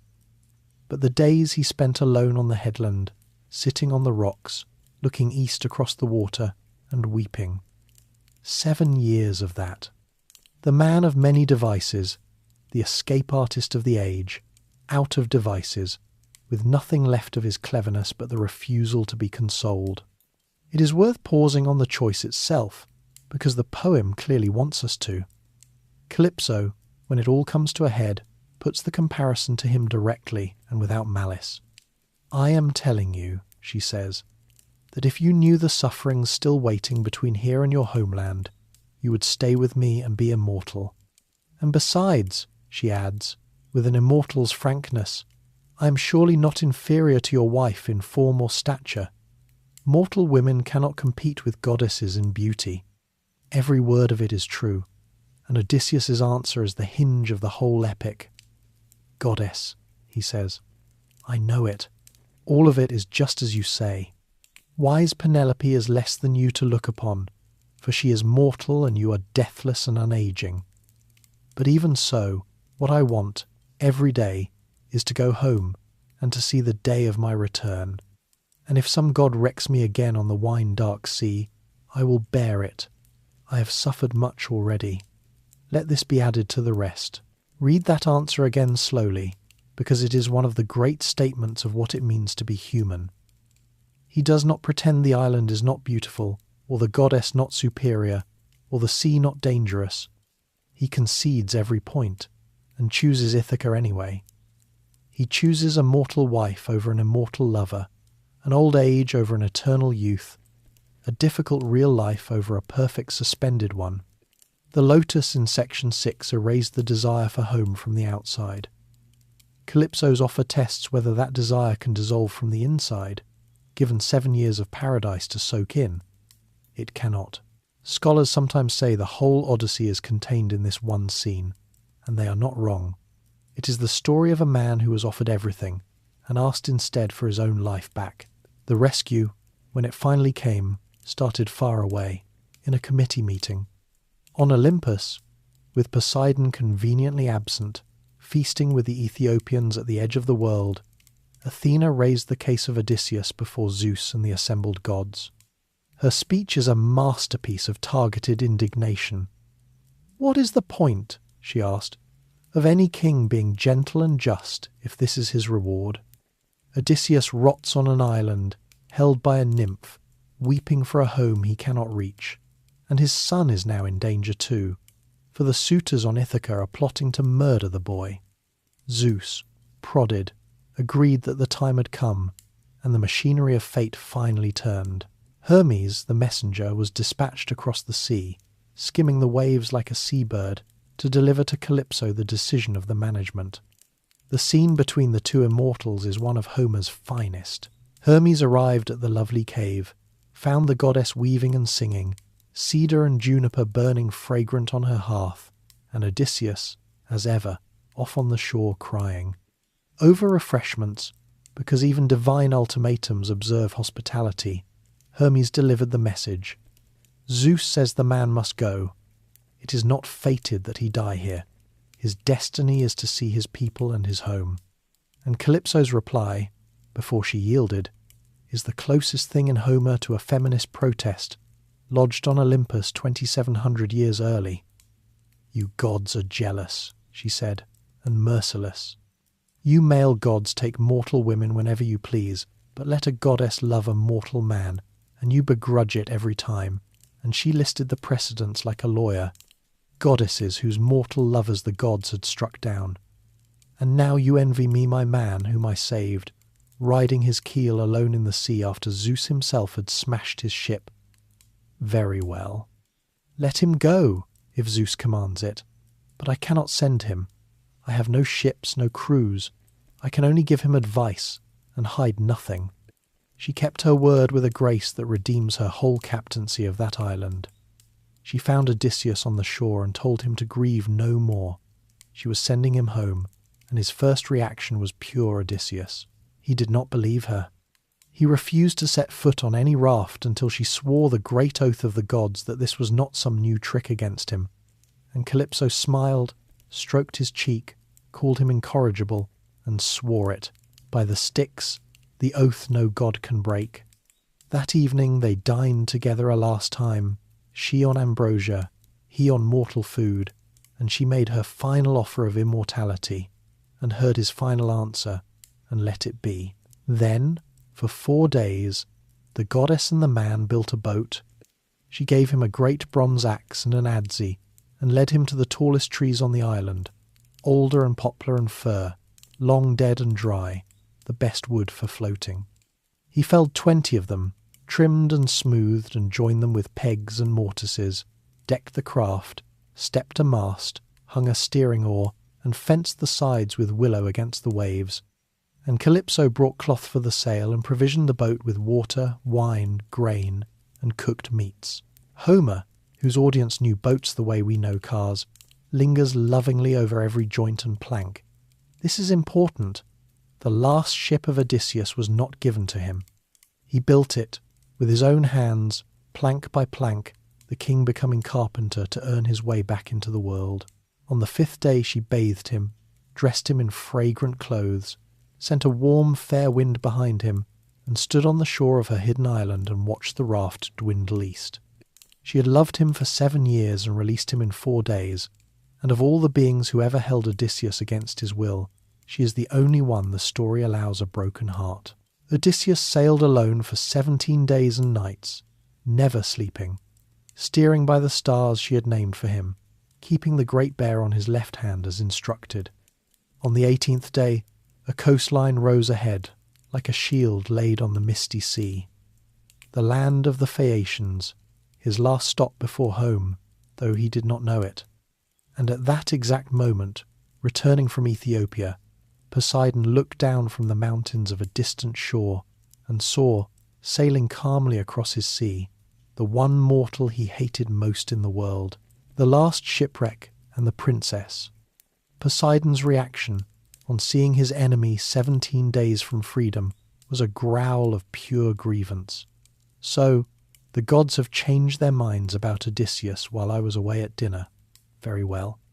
He is fated to reach the Phaeacians, and I cannot stop that, but I can still give him his fill of trouble first. And the god of the sea picked up his trident and went to work on the weather personally. What he built over that small raft was every storm at once. East wind, south wind, west wind, and the north wind together, driving the sea into chaos from all quarters. Odysseus's knees went loose, and he spoke aloud the wish that shipwrecked men have spoken ever since, that he had died at Troy, on land, with an army around him and a funeral after, instead of alone out here for a fish's dinner. A wave broke the steering oar from his hands, snapped the mast and blew him bodily off the raft, and his heavy sea clothes dragged him far under before he fought back to the surface, spitting brine, and hauled himself onto the disintegrating platform of logs. His rescue came from an unexpected quarter of the sea. A white seabird lit on the wreck, and it was Ino, once a mortal woman, now a minor goddess of the waves, and she took pity on him. Her advice was drastic. "The raft is finished," she said. "Strip off those clothes, take my veil, wind it around your chest and swim. It cannot sink you. And when you reach land, throw it back into the sea and look away." Odysseus, being Odysseus, suspected a trap even in mid-catastrophe, and decided to stay with the raft as long as 2 planks held together, which shortly they did not. A comber the size of a hillside blew the timbers apart like chaff. He rode a single beam like a horse, stripped, bound the veil around himself, and went into the sea. He swam for 2 days and 2 nights in the swell, kept alive by the veil and by Athena, who quietly flattened the winds and put a steady northern push behind him. When at last he raised the coast, it nearly killed him. There was no harbour, only reefs and cliffs with the sea exploding white against them, and his first attempt to land ended with a wave hurling him onto a rock face, where he clung with torn hands until the backwash ripped him off and dragged him out again, leaving his skin on the stone the way an octopus leaves pebbles stuck to its suckers when you pull it from its hole. That is Homer's image, not mine, and it has been making listeners wince for 2,700 years. Swimming along the coast outside the surf, he found at last a river mouth, and prayed to the river god, and the river stilled its current and let him crawl ashore. The man who came out of that water was a king of nothing, naked, swollen with brine, sea water running from his mouth and nostrils, without ship, crew, clothes, or possessions. He had been stripped by the sea of every single thing he owned, except his life and his mind. He kissed the earth, threw Ino's veil back into the waves as promised, and then solved his last problem of the day like the survivor he was. Night was coming, and a naked, exhausted man dies of exposure by a cold river. He found 2 olive bushes grown into one thicket, one wild and one cultivated, a detail the poem loves, burrowed into the deep drift of dead leaves beneath them, and buried himself like a live coal banked in ashes on a lonely farm. Athena poured sleep over his eyes. He had arrived, though he did not know it, at the last strange country of the voyage. The country was Scheria, land of the Phaeacians, and it was something new on this journey. Not monsters, not witches, not cannibals, but a civilized, wealthy, slightly smug seafaring people, beloved of the gods, whose ships were the marvel of the world, needing no steersman, finding any port on earth by thought alone. Their king was Alcinous. Their queen Arete was honoured, unusually, as wisely as any man, and their capital had harbours, temples, an assembly place, and gardens that bore fruit the whole year round.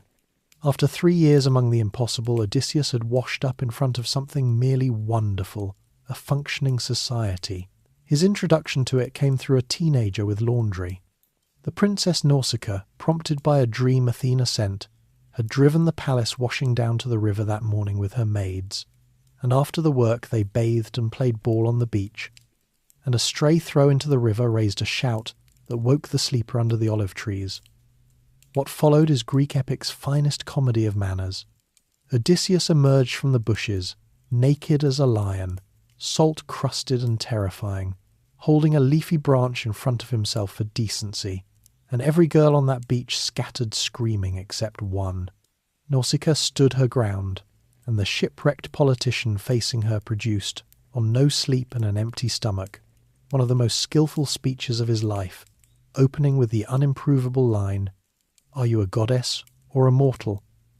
He compared her to Artemis, blessed her future husband, and asked for a rag and directions to town, all while maintaining a safe and respectful distance, which under the circumstances was the most persuasive part of the speech.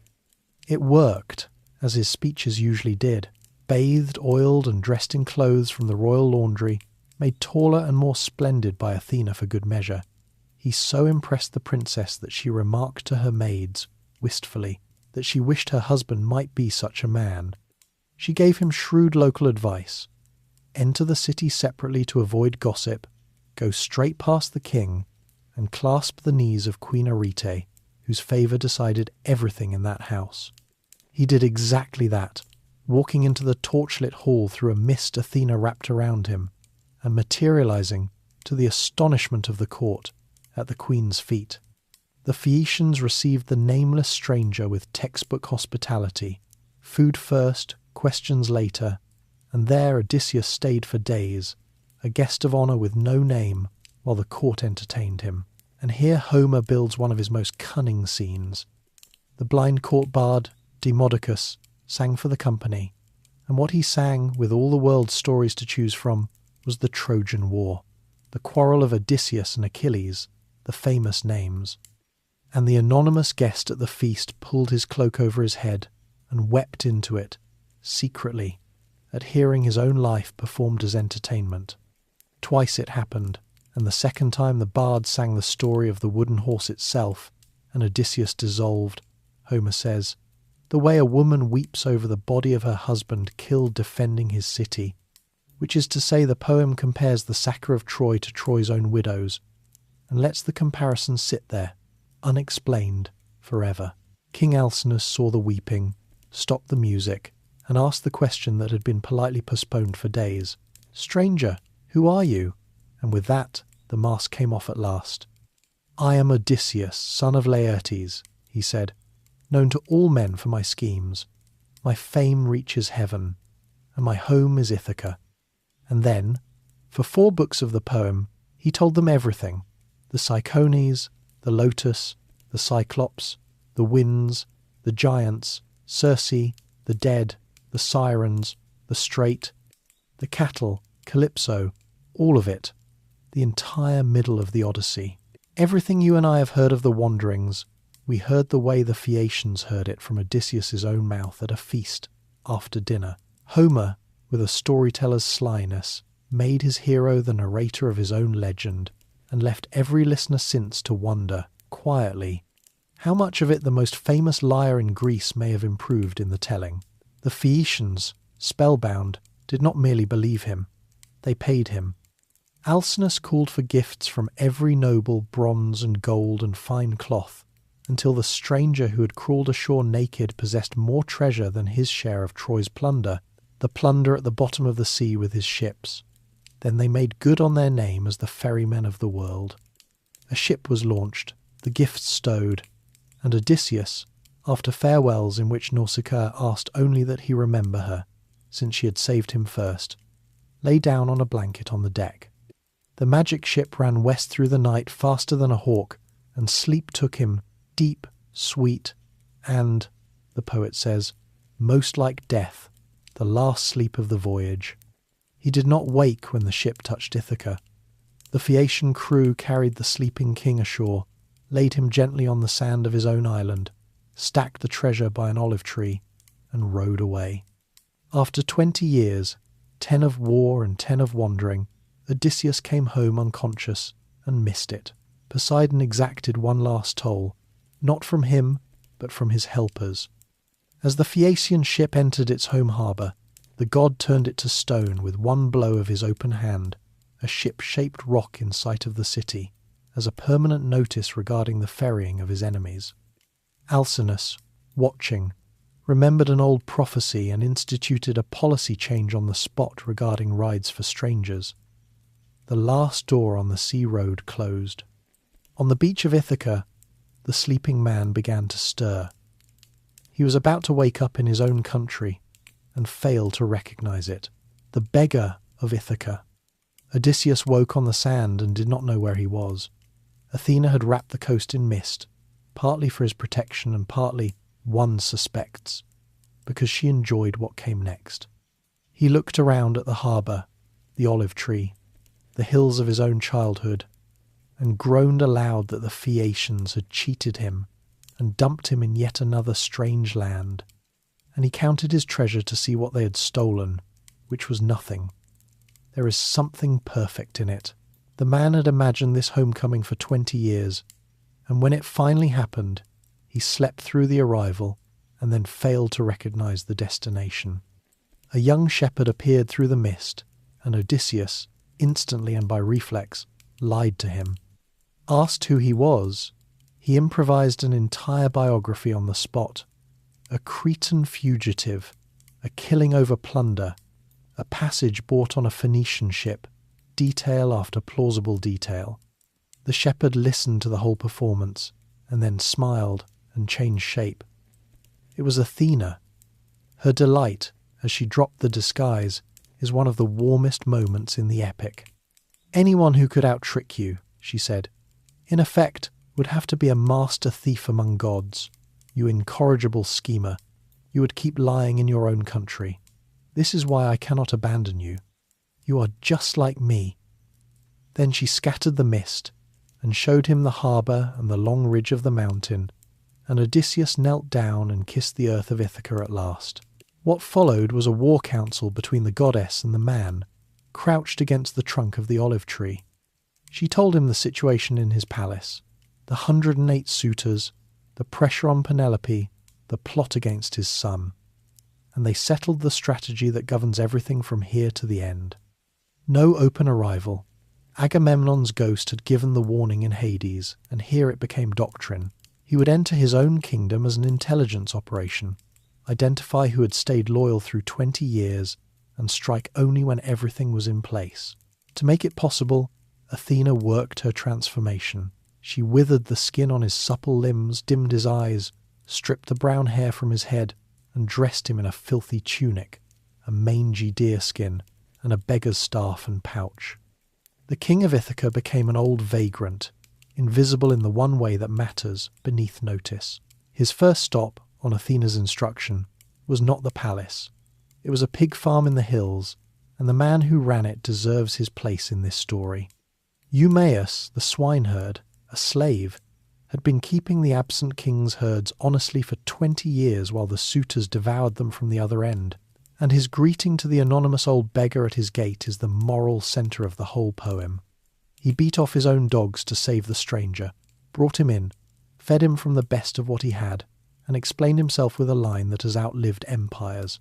"All strangers and beggars," he said, "come from Zeus, and a gift, though small, is welcome." The disguised king spent days in that hut, testing the man from every angle, and found nothing but loyalty. Eumaeus spoke of his lost master with such grief and love, refusing to believe travellers' tales of his survival because too many liars had traded on the queen's hope already, that Odysseus, listening from inside the disguise, was hearing his own eulogy from the one audience that could not be performing for him. There are worse ways to learn what your life amounted to. Meanwhile, the poem's other thread came home. Telemachus had been abroad these past weeks, and his journey matters enough to tell briefly. Prodded by Athena at the very start of everything, the boy who had grown up fatherless had sailed to the mainland to seek news, and the trip had been his education. In sandy Pylos, old King Nestor had received him with overwhelming hospitality and war stories. In Sparta, Menelaus and Helen themselves, restored and uneasily domestic, had told him of his father's exploits, and Menelaus shared the one piece of hard intelligence in the whole Greek world, gathered from a shape-shifting sea god in Egypt, that Odysseus was alive, held on an island by a nymph. The boy who left Ithaca a passive, hopeless teenager was returning as something else, a young man who had sat with kings, been recognised as his father's son, and learned to speak and act, which was fortunate, because the suitors had laid an ambush for him, a ship of armed men waiting in the strait to murder him on the way home. Warned by Athena, he sailed a different course by night, landed on a far beach, and, as the goddess arranged it, walked up to the hut of Eumaeus while the swineherd and the old beggar sat at breakfast. Eumaeus wept over the boy like a father over a son come back from the dead, which tells you who had actually raised him. And then the swineherd was sent off to the palace with a message for Penelope, and the beggar and the young man were alone. Athena appeared, visible only to Odysseus, and touched him, and the disguise fell away, the rags becoming clean clothes, the years dropping off, and Telemachus, seeing the transformation, concluded reasonably that he was facing a god. "No," said Odysseus, and the line lands after 20 years of ocean. "No, God, I am your father, for whose sake you have grieved and suffered and endured the violence of men."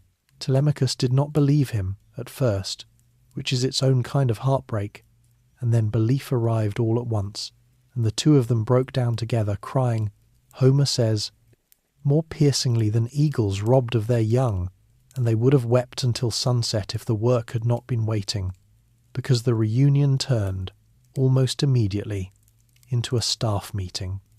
Odysseus laid out the arithmetic. 2 of them, over 100 suitors. Telemachus, to his credit, raised the obvious objection that the odds were insane, and his father answered with the only allies that mattered, Athena and Zeus. The plan was set. The beggar disguise would go back on. Telemachus would return to the palace and reveal nothing, not even to his mother. At the right moment, on a signal, he would quietly remove the weapons that hung on the walls of the great hall and lock them in the storeroom, leaving arms for just the 2 of them.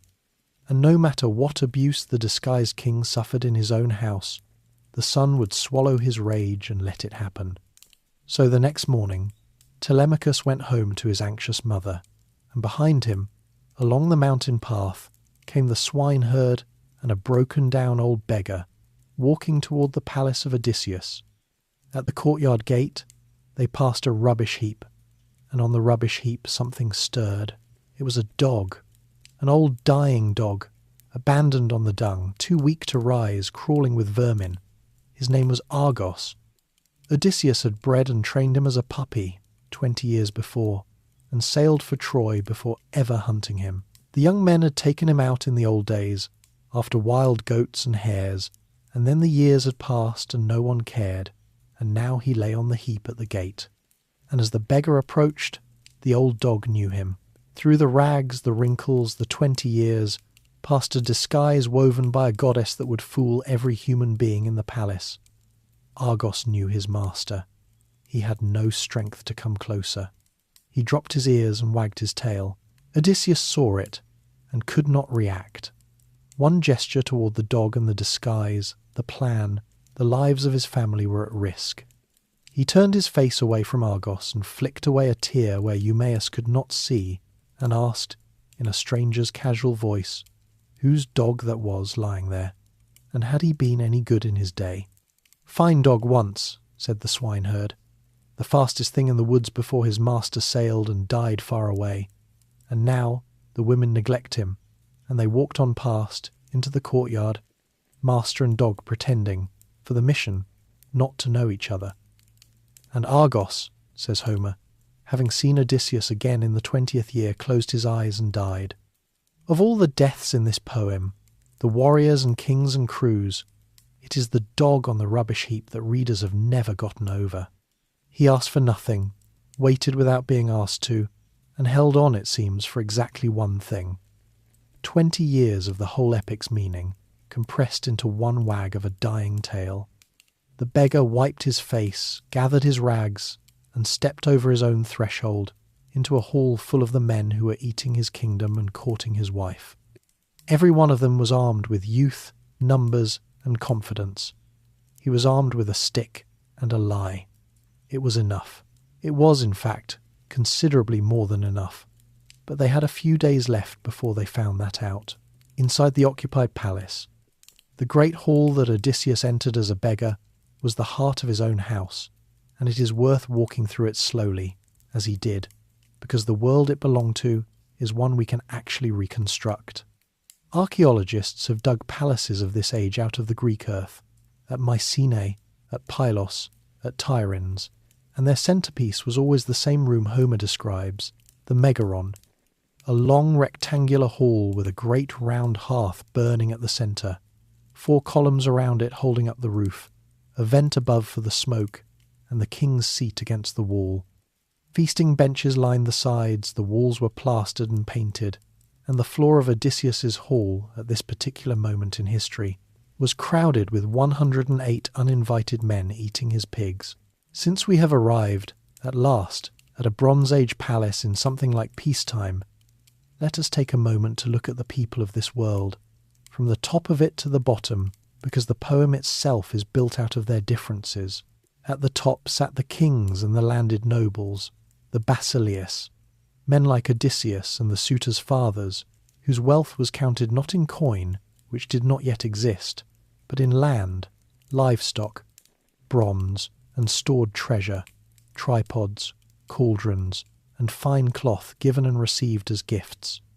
Their days, as Homer paints them, were feasting, hunting, athletics, assembly politics, and war, and their wives ran large productive households and commanded the storerooms.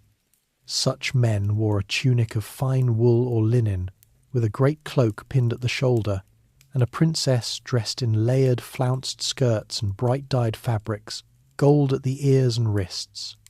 Below them came the farmers and herdsmen with their own plots, the craftsmen, smiths, potters, and shipwrights, and a class the poem treats with special respect, the travelling professionals, the seer, the healer, the carpenter, and the bard, welcome at any door because their skills moved with them. Below these were the Thetes, free but landless labourers who hired out for wages and whom Achilles' ghost named as the very bottom of free existence. And below them the slaves, mostly women taken in raids, grinding the endless daily grain, weaving, carrying water, though a trusted few, like Eumaeus with his pigs and the old nurse Euryclea, ran their departments with real authority and were spoken of almost as family.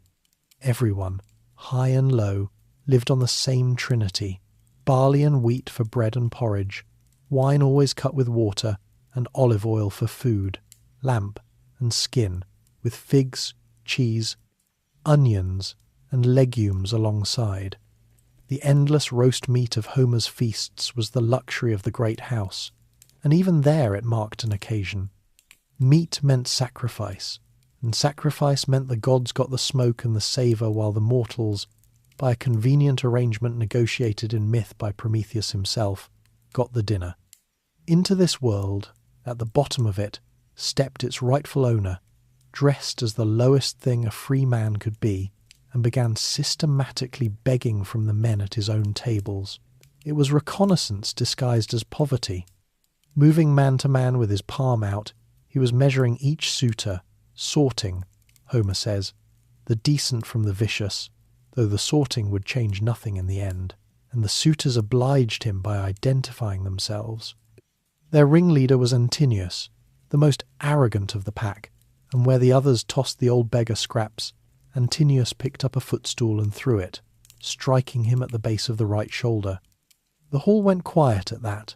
Even by the suitors' standards, striking a beggar was dangerous business, for exactly the reason one of them nervously spoke aloud.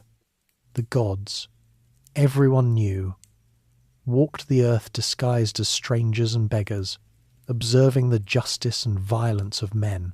It is the one moment the suitors brush against the truth of their situation, and they go back to their wine. The house tested its master too.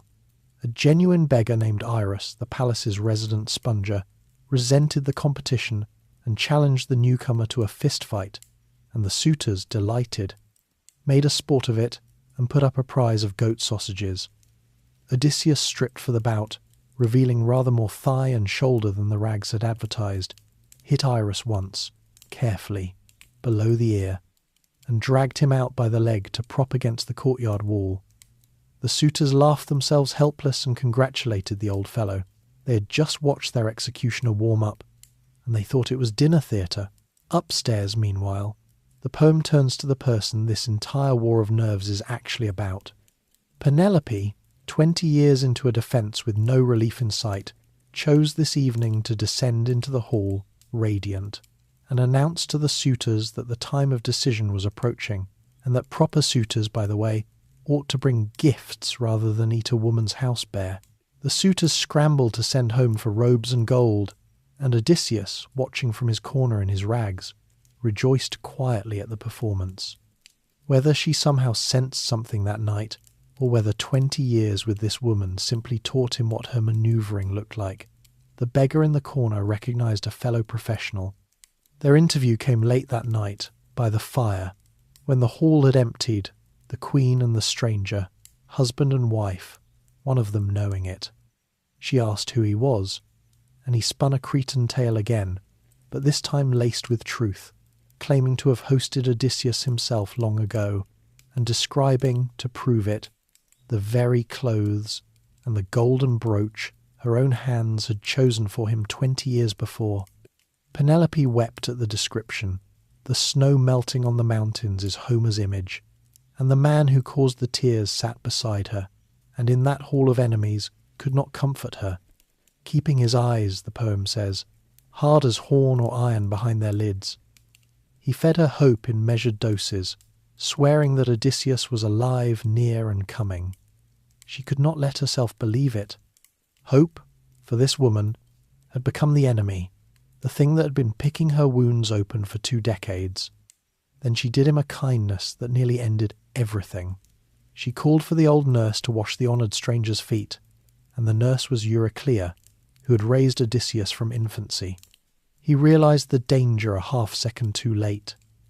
Above his knee ran a long scar, taken in boyhood from a boar's tusk while hunting on Parnassus with his grandfather, and every servant of the old household knew it. He twisted toward the shadows, but the old woman's hands found the scar in the water, and she knew it instantly, and knew him, and her eyes flew to Penelope's face, and her lips opened to cry out. Odysseus's hand closed on her throat. "Mother," he whispered, "you will destroy me.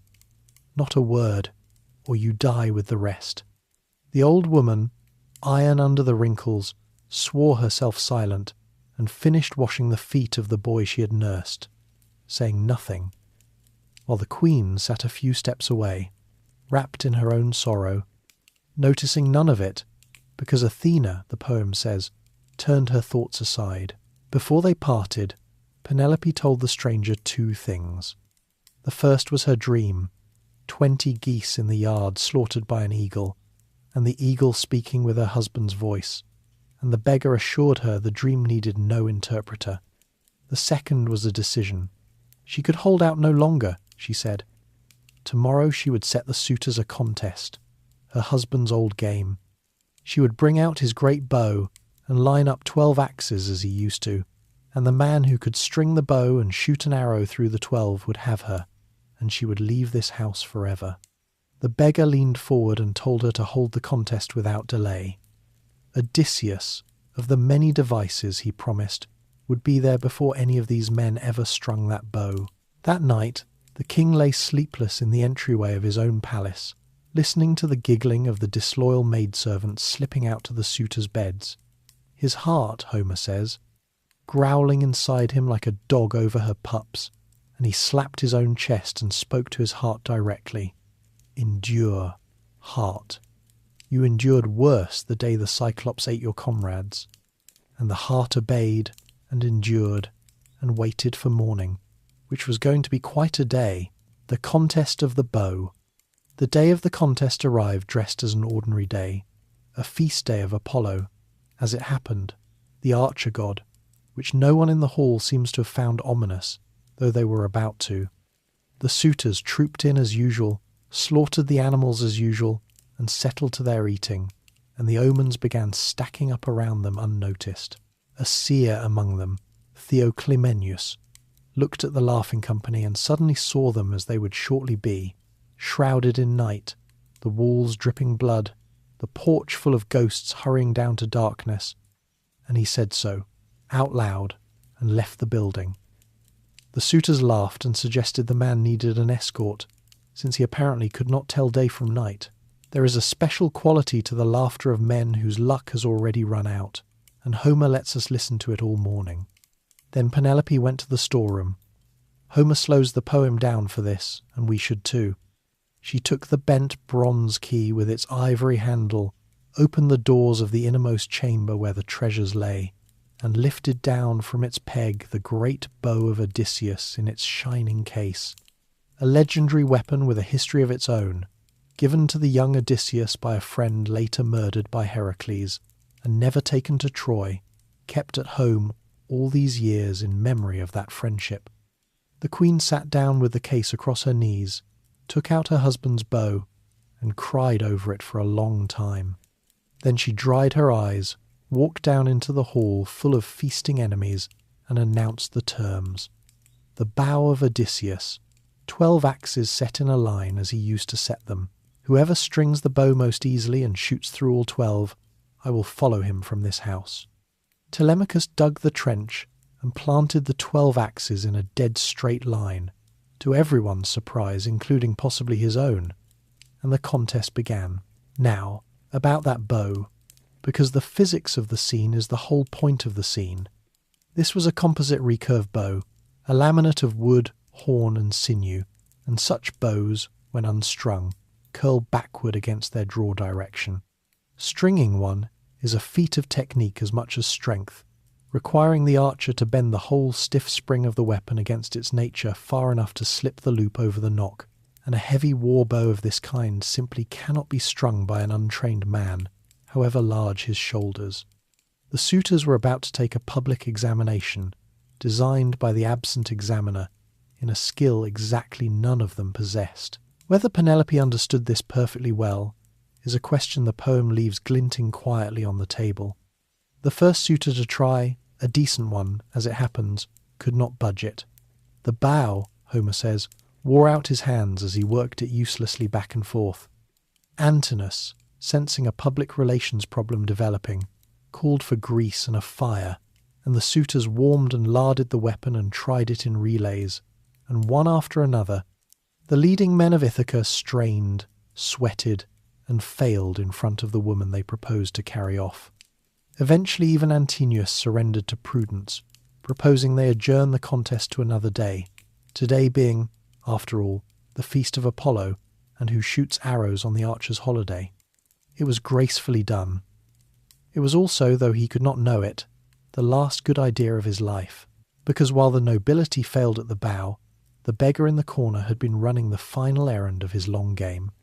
He had slipped out to the courtyard after two men he had spent days quietly evaluating, Eumaeus the swineherd and Philoetius the cowherd, both grieving for their lost master within his hearing, and put the question to them plainly. If Odysseus were suddenly to appear right now, whose side would you take? Both answered without hesitation, and Odysseus said, "Then look at me," and showed them the scar. The two herdsmen wept over him, kissing his head and shoulders until he had to shush them, and received their orders. Eumaeus was to put the bow into the beggar's hands, whatever anyone shouted, then tell the women to bolt the doors of their quarters and stay inside no matter what they heard. Philoetius was to lock and lash the courtyard gate. The exits of the great hall of Odysseus were quietly closing, one by one, while its occupants argued about archery. Back inside, the beggar spoke up. "Just to try my hands," he said, "to see if there is any of the old strength left in these rags." The suitors erupted, Antinous threatening him with mutilation, but Penelope insisted the stranger be given his chance. Was he not a guest? Telemachus then did something new. He overrode his own mother, in public, sending her upstairs to her weaving with the crisp announcement that the bow was men's business and his above all, since the power in this house was his. Penelope, startled, obeyed, taking the stairs to her room, where Athena poured sleep over her. She would sleep, mercifully, through everything that followed. And Eumaeus, running a gauntlet of abuse, carried the great bow across the hall and set it in the beggar's hands. The hall settled, jeering, to watch the tramp embarrass himself. And Homer gives us the moment through their eyes, in one of the finest similes he ever built. The beggar turned the bow over and over, this way and that, checking whether worms had eaten the horn in its master's absence, taking his time, while the suitors joked that the old fellow must be a bow fancier or a dealer. Then, the way a singer, a man skilled at the lyre, stretches a new string easily around a peg, without effort, without strain. Exactly so did Odysseus string the great bow, one motion.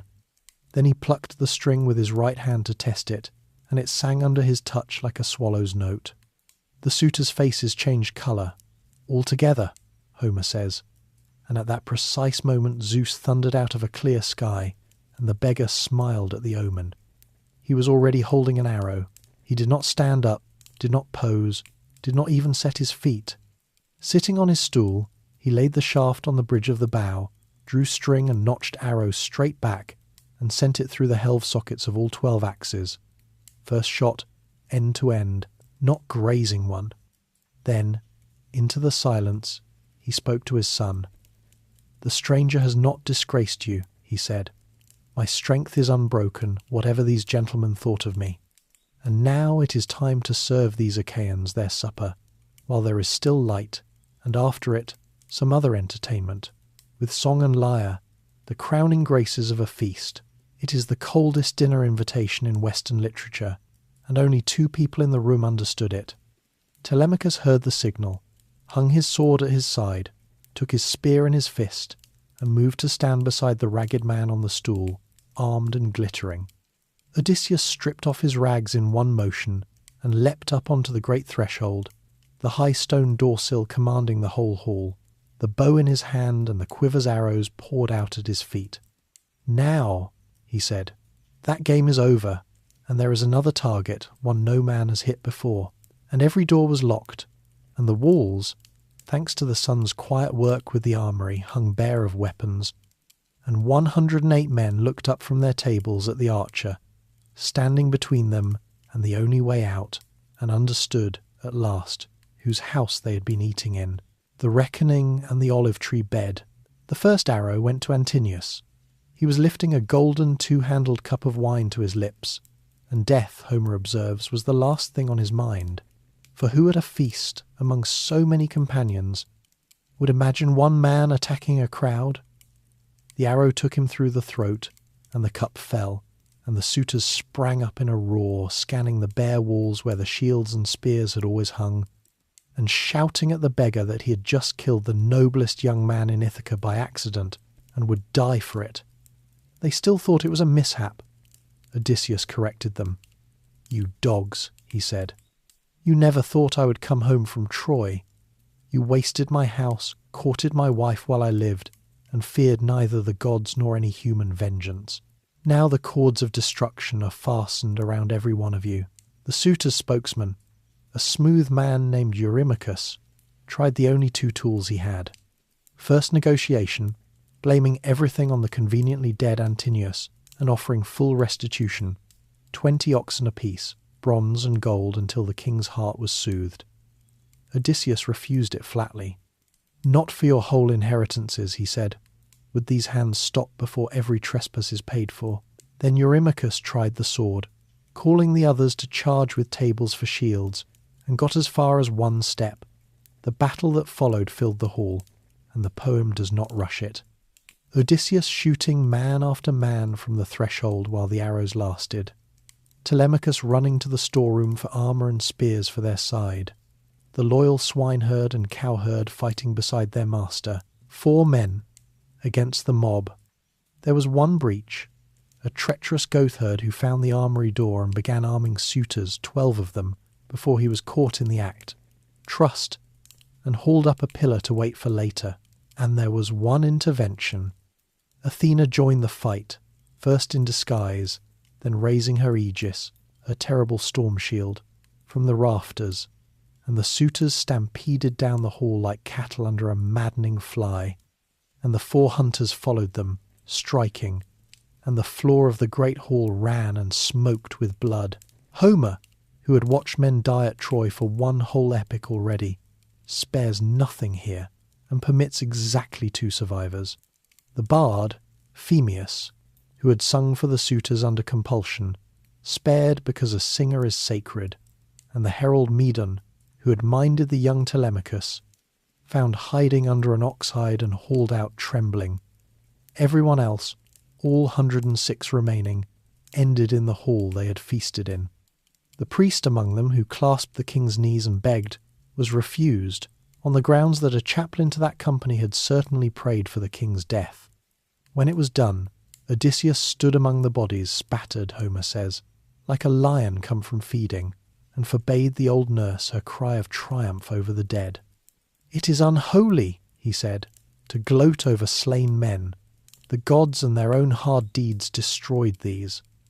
Then came the grimmest housekeeping in ancient literature.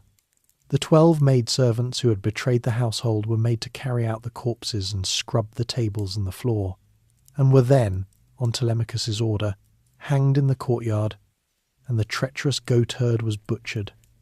The poem reports it without flinching and without apology. This was Bronze Age justice in a Bronze Age house, and the Odyssey was never a gentle story. It was a story about the price of things. The hall was fumigated with sulphur and fire, and the loyal women poured out of their quarters and embraced their master. And upstairs, at last, old Eurycleia climbed to the queen's chamber, cackling with joy to deliver the news she had been strangling for days. "Wake up, child, he is here. Odysseus is home, and the suitors are dead." And Penelope did not believe her. This is the last movement of the poem, and it may be the finest. She came down to the hall and sat across the firelight from the man everyone swore was her husband, and studied him in silence, recognizing him one moment, the next seeing only a stranger in bad clothes. Telemachus scolded her. No other wife in the world would hold back from a husband 20 years gone, and she answered that if this man was truly Odysseus, the 2 of them had ways of knowing each other, secret signs hidden from everyone else. Odysseus himself, bathed now and made splendid by Athena, took his turn at persuasion and got nowhere. She had spent 20 years as the most courted widow in Greece, holding off 100 liars, and she was not going to fail the final exam out of longing. So she set her trap, as casually as her husband ever set one. "Very well," she said to the nurse. "Make up his bed for him, outside the bridal chamber, the sturdy bed he himself built. Move it out for the stranger." And Odysseus detonated. "What man has moved my bed? That bed cannot be moved. I built it myself, and I built it around a living olive tree that grew in the courtyard. I trimmed the trunk and made it the bedpost, and raised the chamber around it, and inlaid it with gold and silver and ivory, and no power short of a god could shift it without cutting the tree through. That is our sign, woman. Is the bed still rooted, or has someone cut it loose? It was the password, and only the true man could have spoken it, and only by being provoked past his cunning into honest outrage, which was, of course, the design. Her knees went loose where she sat. She ran to him, threw her arms around his neck, kissed his face, and asked him not to be angry, explaining herself in words that closed 20 years like a healing wound. Do not be angry that I held back. I was always afraid some man would come and cheat me with words. There are so many schemers in the world, and Homer reaches for his final simile and gives the homecoming, at last, its image. As welcome as land is to swimmers whose ship Poseidon has wrecked, and who strike out from the grey water for the shore, so welcome was her husband to her, and she could not let her white arms go from his neck. The poet has spent the whole epic wrecking this man at sea. In the last embrace, he makes Penelope the shore. Athena, in a gesture of pure grace, held back the dawn, keeping night in place while the two of them talked, telling each other 20 years, her weaving and her siege, his whole catalogue of wanderings, and Homer notes that he told her everything, and this time we believe him. There were loose ends beyond that room, and the poem ties them briskly. In the morning, Odysseus walked out to the farm, and found his father, Laertes, the old king, digging in his orchard in patched rags, and the son who had tricked everyone in the Mediterranean could not resist one final test, questioning the old man as a stranger until his father's grief broke him, and then the scar came out. And the trees came out, the pear and apple and fig trees Laertes had given him as a boy, counted and named, and the old man fainted into his son's arms. The families of the dead suitors came in arms for revenge, as they were bound to, and battle was joined for exactly one casualty before Athena, on Zeus's instruction, stopped the feud with a shout and imposed peace on Ithaca, a peace with amnesty on both sides, which is where the Odyssey, having opened with a household in chaos, closes with an island at rest. The poem ends there, but its journey never has.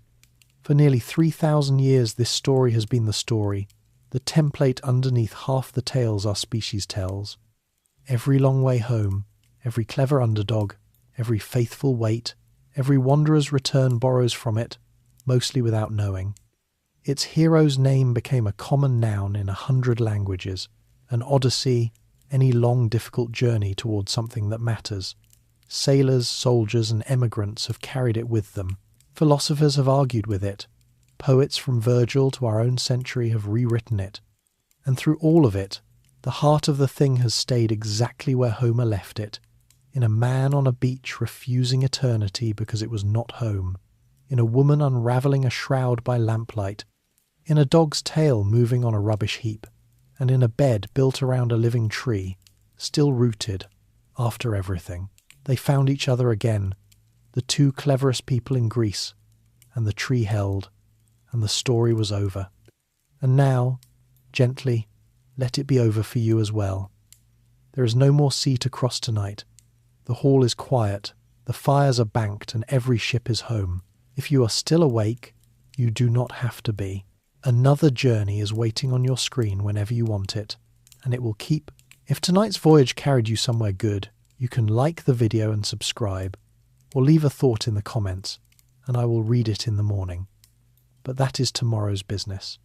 For now, let your body sink a little heavier into the bed, unclench your jaw, let your breathing slow down all on its own. Close your eyes and let the sound of the water fade. Sleep is a kind of homecoming too, and yours is right here. Good night and sweet dreams.